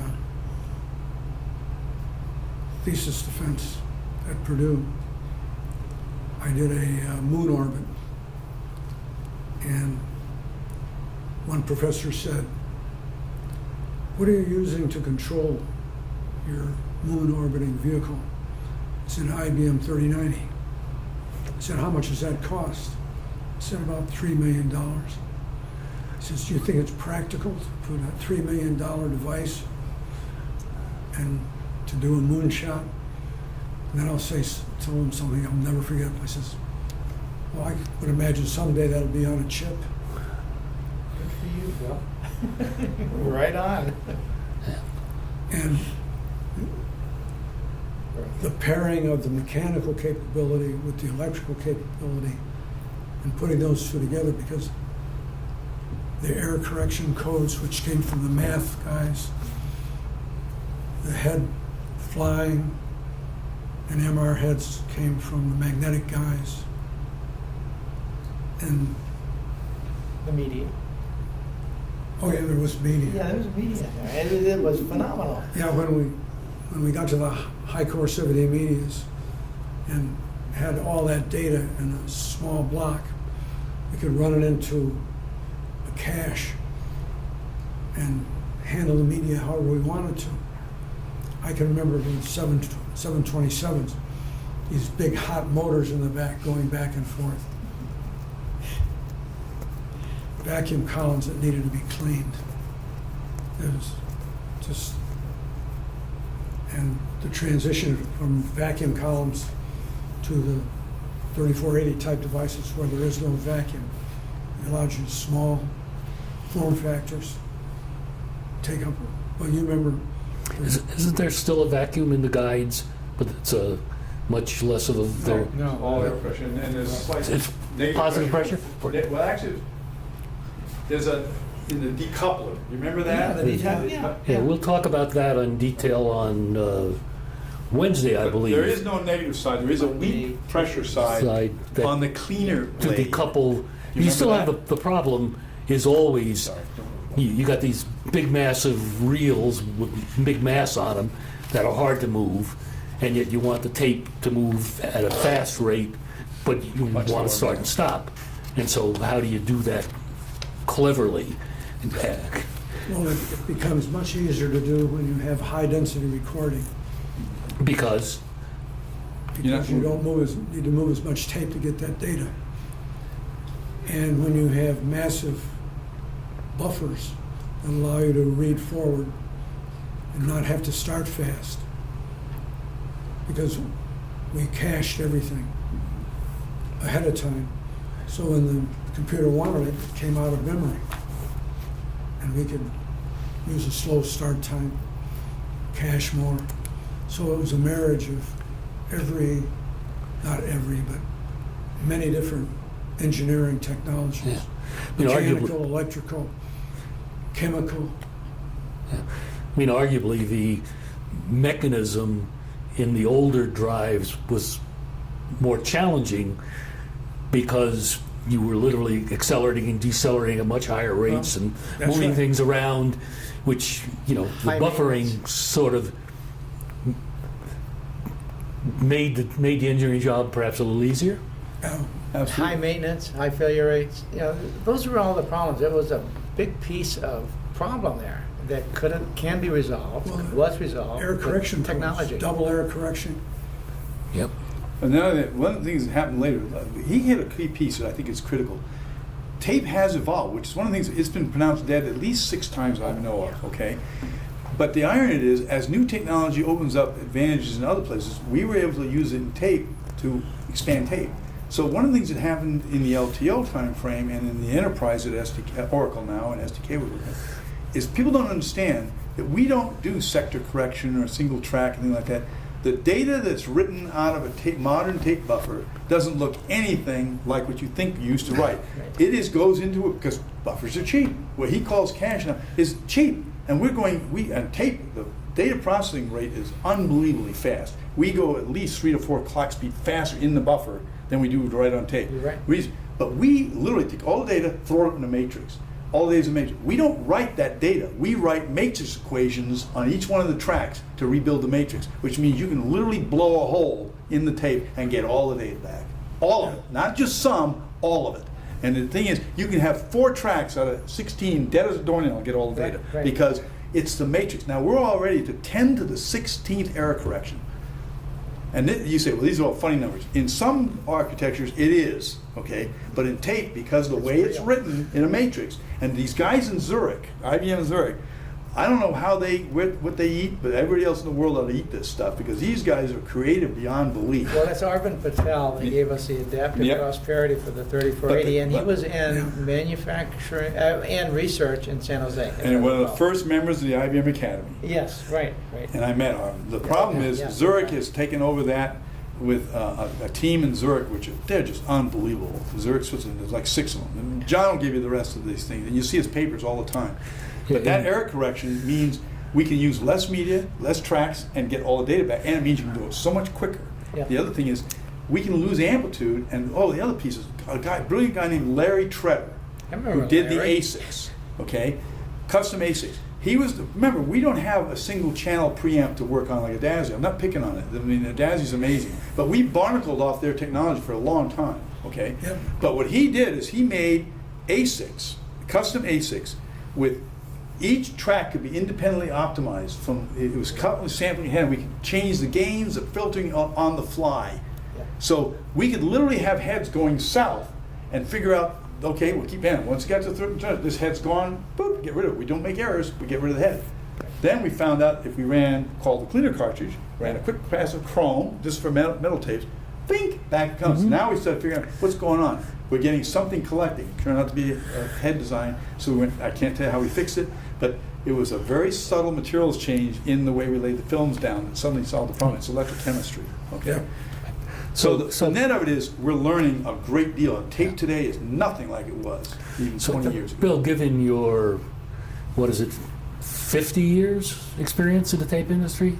57. 57? So What do you think were the biggest breakthroughs? thin If film, you had to rank them, thin film head. you mean the MR, the separate reader-writer MR head, Yeah. inductive, Just thin films in general. thin film in general? Right. Okay. And that's because you can control the parameters, reproducibility, higher yield, Detection. That's lower not- cost. I mean, there's less labor intensive. If you saw how we constructed 727 Oh, yeah. You remember? wind coils, I one time ran manufacturing and made 2314 and 3330 class heads on the floor. So I can sympathize with the winding of coils. and I'd say the biggest thing was the marriage of technologies. Mm-hmm. That if someone said, what's that cache memory, Which liberated the mechanism. which freed up the mechanisms, which allowed us to build lower power devices, Smaller. smaller. So electronics had a lot to do with it, besides doing equalization, all the error correcting, checking. In other words, microcode too. embedded microcode. We took the stuff out of the mainframe and put it on the drive so it didn't improve the efficiency and the interconnection. How about Mylar? It seems to have been around the longest. Yeah. I mean, when you think about it. Well, then when I can remember when there was 1 mil Mylar. Yeah, right. 1.5 mil to start with, then 1 mil, and then went to 92 gauge was Sonoida, and then we went to 57, then to 32. Oh, wow. Now we're down to 5 micron pen, polyethylene naphthalate. Where did it start out with? What was the thickness of it? Oh, the earliest one? 1.5 mil. 1.5 mil. And it wasn't tensilized. No, the 727 tape was the original one. Because remember, it was Dynarange. It was Acetate. That was acetate. The other one, that's what I meant. It wasn't. It was acetate tape, which is crispy. The other thing is, after it got old and you hit it in a minute, you could smell vinegar because acetate hydrolyzes and makes that. And that was one of the things that I walked into this tape library and I go, "You got acetate tapes in here? How do you know that? Can't you smell that? It smelled like somebody just dumped vinegar on the floor." Smells like salad. And I said, "By the time you can smell it, you need to get rid of this tape." And not last nor least was deciding to make media instead of purchasing media. That was key to a lot of the advancements. We should never stop. But Bill's lead-in, his analogy is phenomenal about his orbit around the moon Mm-hmm. and the power of the computer and the type of computer you would need today. Tomorrow that's going to be on a little chip to do all that. Well, they know that because I love the thing. No, really, that analogy is phenomenal, and that really, form factor, capacity, data rates, it's a new technology, a step in that direction. Energy consumption. And right around the corner, we're going to have tape drives on little chips. Now, the biggest. Anything in the channel area that stands out?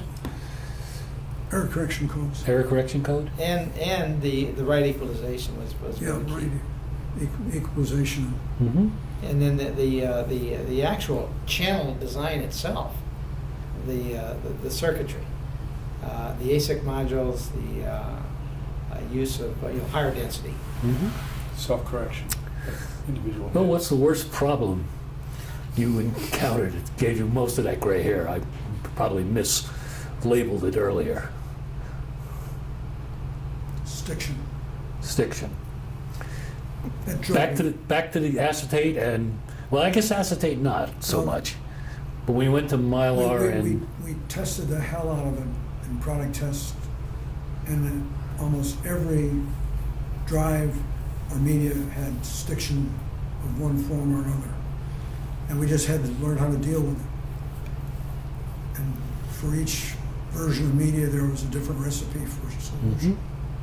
so every time you went through a formulation or a head technology change, you rediscovered stiction. Well, think about it. You have a magnetic head, and you want the magnetic media as close as physically possible. To a disk drive guy, that sounds horrible, but Same thing in disk. You want it as close as At possible, least it's but don't rigid. touch. don't touch. But it's a rigid interface. That's a little easier. That's It's much not a easier. wet- And we developed the air films to reduce the head wear, but they were microns. So as soon as that tape settled down for any length of time with a vacuum column pulling on it, you had stiction. And it broke tape sometimes. You could literally snap it. Yeah. Yep. And Any, hot, wet environments, I hated them.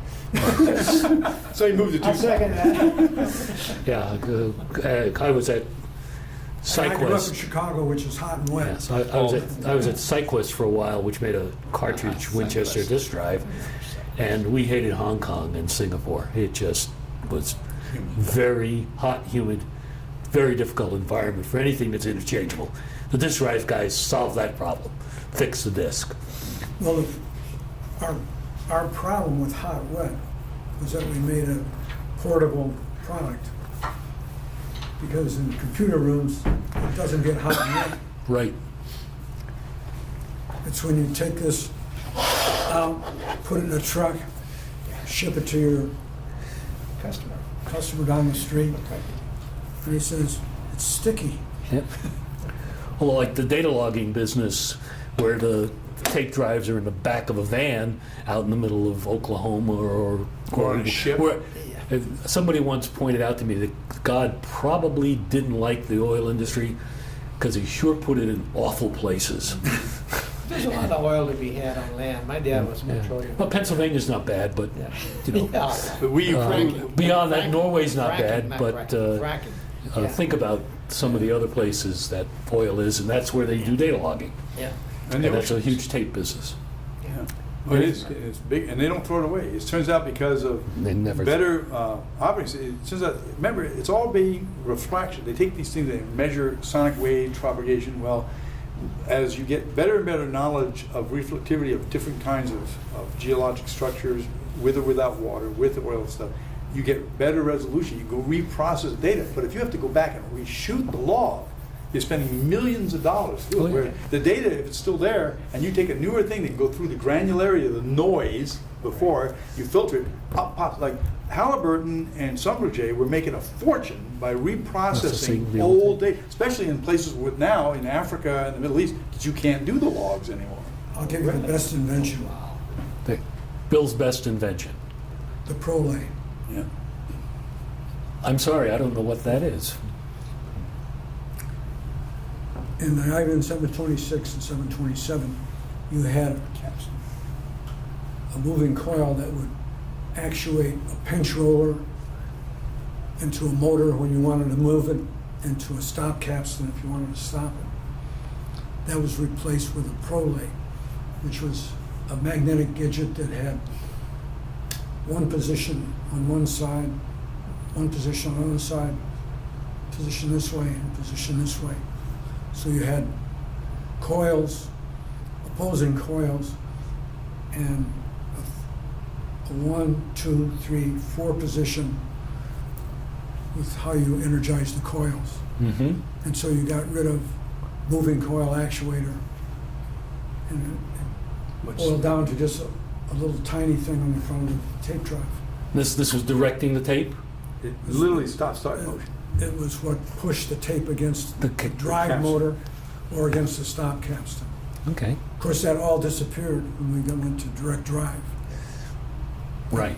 But that was a 3480. breakthrough. Because the other thing is, the other one had a real problem with tape wore out. It literally would wear out, and they had to clean the capstans almost every other day, I think, or every day. Yeah. Because, Several times a day they had to. well, whose give tape it- that? I heard those war stories from the guys who are in the field. They said it really Yeah. depended on whose tape they used, Yeah, too. exactly. I can probably tell you some Memorex war stories about tape wearing heads or the other way around. Well, it's always been in which, like, we used to get beat up by our suppliers. I mean, because our tape drive was, their tape worked very well, and they used to play SDK against, we don't have a problem with SDK's drives, how come you're, and some of it's true, their heads were different materials, and so things that hurt us, now we're talking about dispersants, small phosphorus and sulfur acids that are used in dispersant. Some structures, whether you use permalloy or what you use for your materials, some of them are susceptible to alkaline attack and some are acidic attack, and it causes pullouts. And the pullouts cause debris to migrate across, and there was these gray, the clouds, they call it gray cloud, and what was the other one they had? I love the head guys, you look at the scene, that we get brown stain, that was it, brown stain, which yes, we used to yeah, call yeah, management yeah. shorts, but anyway. Yeah. Well, one other thing, I've already talked about this, but the 726, 727 had pluggable units Pluggable units? with vacuum tubes. Oh, transistors certainly have changed our industry. Yeah, Yes. you didn't plug those. Or unplug. The movement from vacuum tubes to transistors to solid state Yeah. circuitry to megabytes of cache data, Mhm. incredible electronic developments, which were all put in the drives as quickly as they became feasible.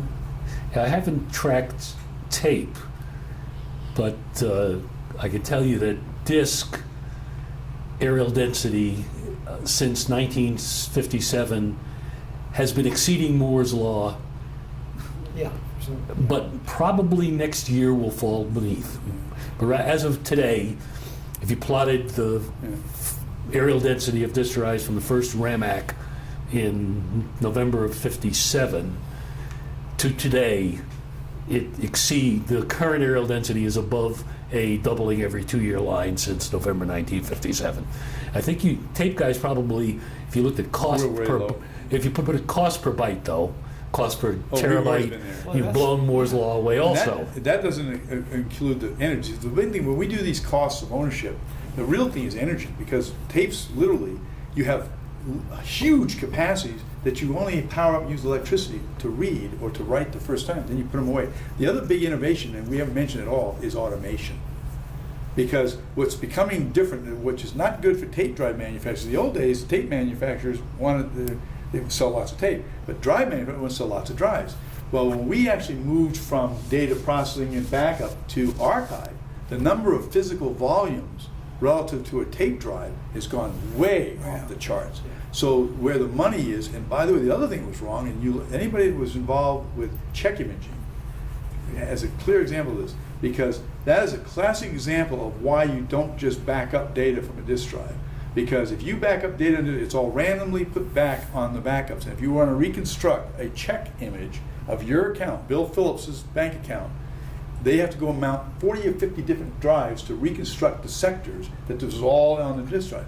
So it's called co-location of data, where you take it all out into a massive array and write it to tape. Now, when you call that tape up for your check imaging, it comes, you want you to think about it. How do you look at checks? It's serial. What does tape do really well? Serial, okay? And reliability. So when you look at these libraries, they're huge. By the way, I think the deep slot library that IBM did in 2005 holds one in the door, one in the front, 6 deep.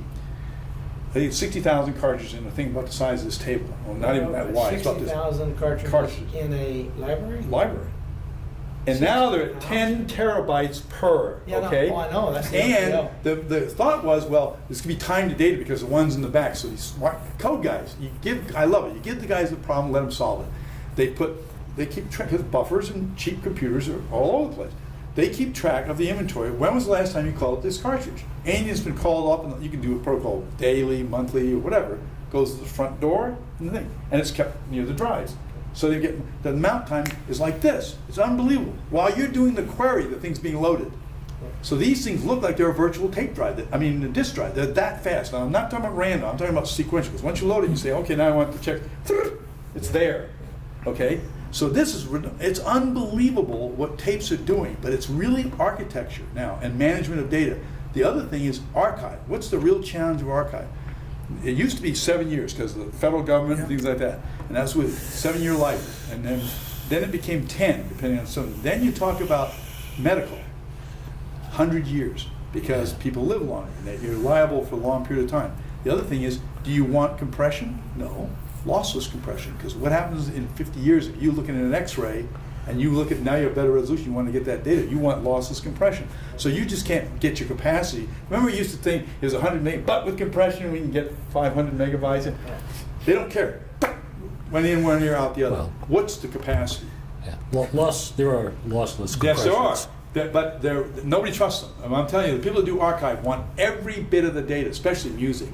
They don't want an MP4, they want all the noise, everything recorded. So the bandwidth is big, but tape is cheap. So they make one copy here, and now with fiber, they make another one across the Atlantic someplace. Well, tape and DASD are two different animals. Animals, so is flash. The best separation of DASD and tape is you only had one way to change the capacity of your drive. Jack up the data rate Right. or DPI, aerial density. Yeah.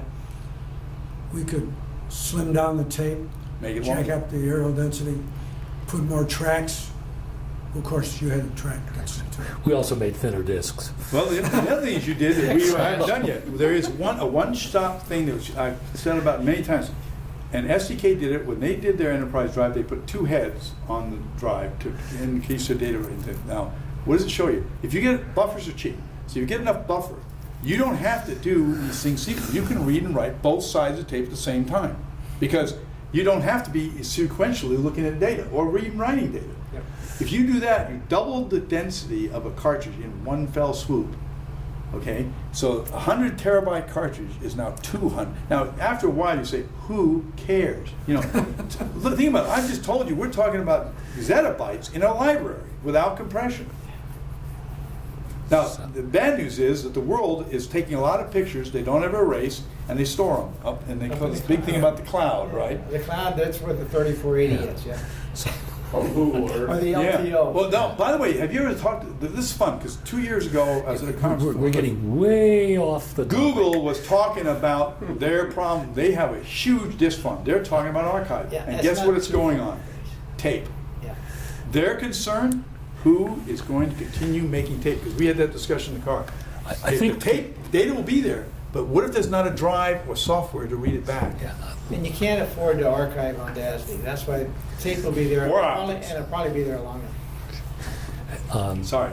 No. I was going to ask Bill, in again his 57-year view of, we spent an awful lot of time on the transition from oxide to chromium or iron oxide to chromium dioxide.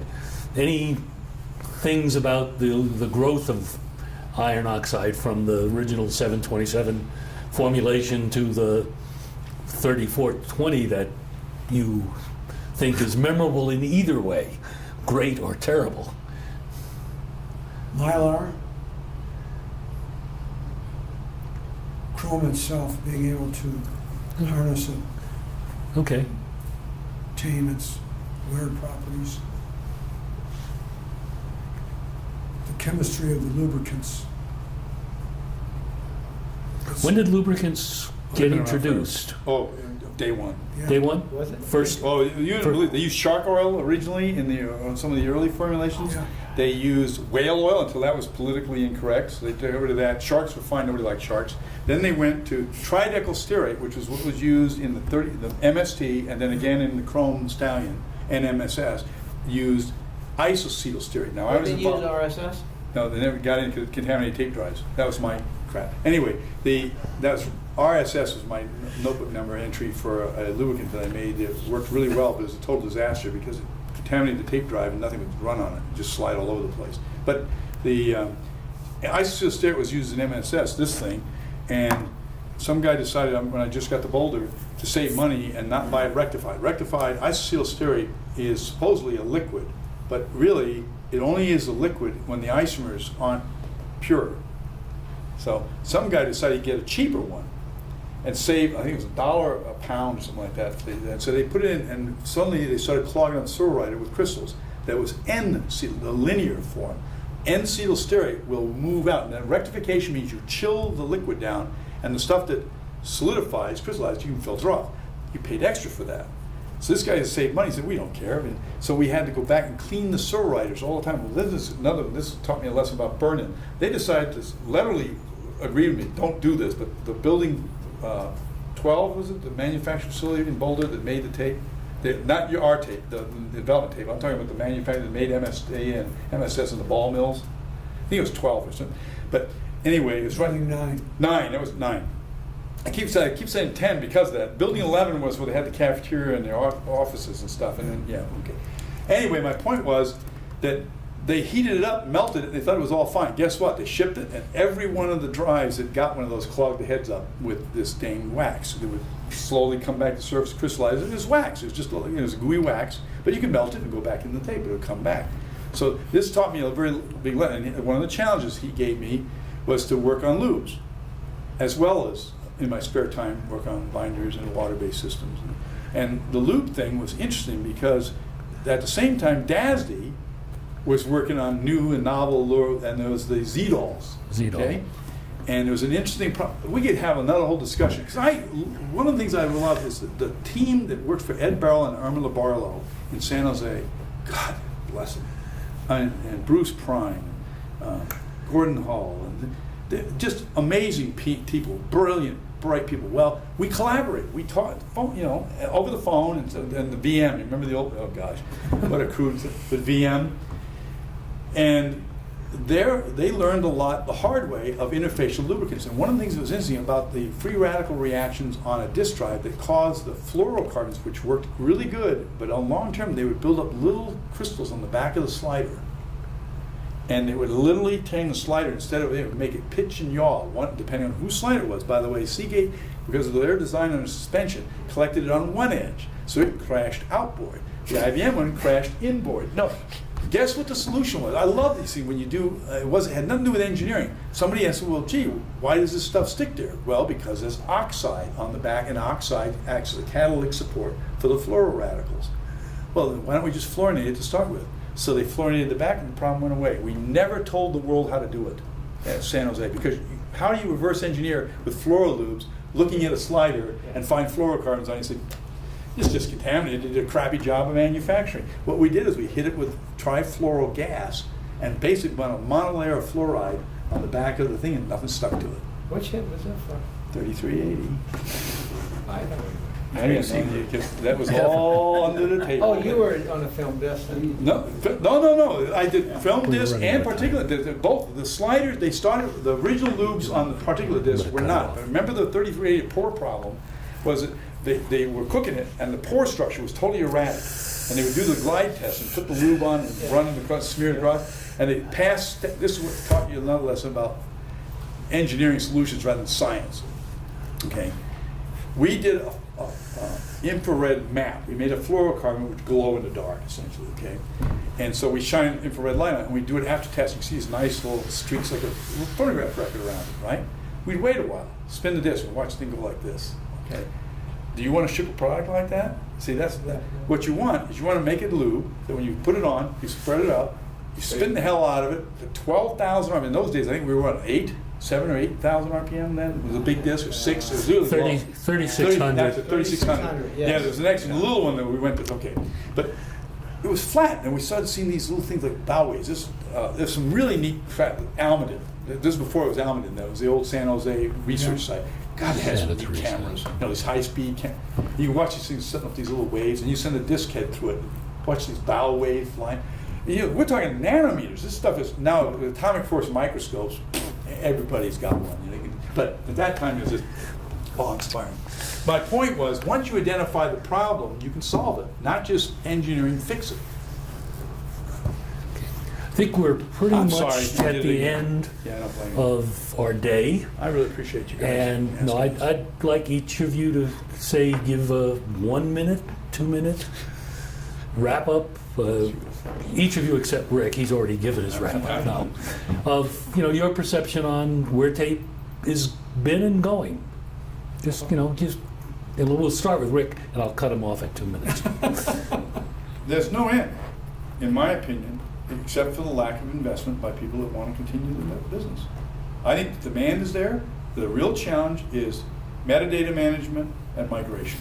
Because it's going to be deep archive, it's going to be hundreds of years lifetime, and you need to be able to read it. And Andy. I agree exactly with what Rick said, and the only viable storage for archiving, the kind of storage that's taking place today, all the data that's being stored, cost effectiveness, you're never going to get that out of DASD. It will be tape until, and if, and only if, holographic or something like that comes about, which is somebody's wet dream at this date. Okay, 10 years, 15 years from now, Okay. I don't know. Keep your eye on the rearview mirror. Somebody may be gaining on you. Any idea who? Flash. No. No, not flash. No, that's, they think they are. It needs continuous improvement, because otherwise you're going to lose. Yep. You've seen 57 years of continuous improvement. Yeah. But what happens when you go static, too? Yep. Take your eye off the ball and somebody will pass you on the lane. That's right. I thank you guys very much. It's been a great day. I appreciate your taking the time. No, I thank you. This has been a great reunion. I haven't and, seen these guys in a long time, and I miss them. cut the They're tape. one of the greatest Really team on was. earth. Yep. They're unbelievable. Thank you.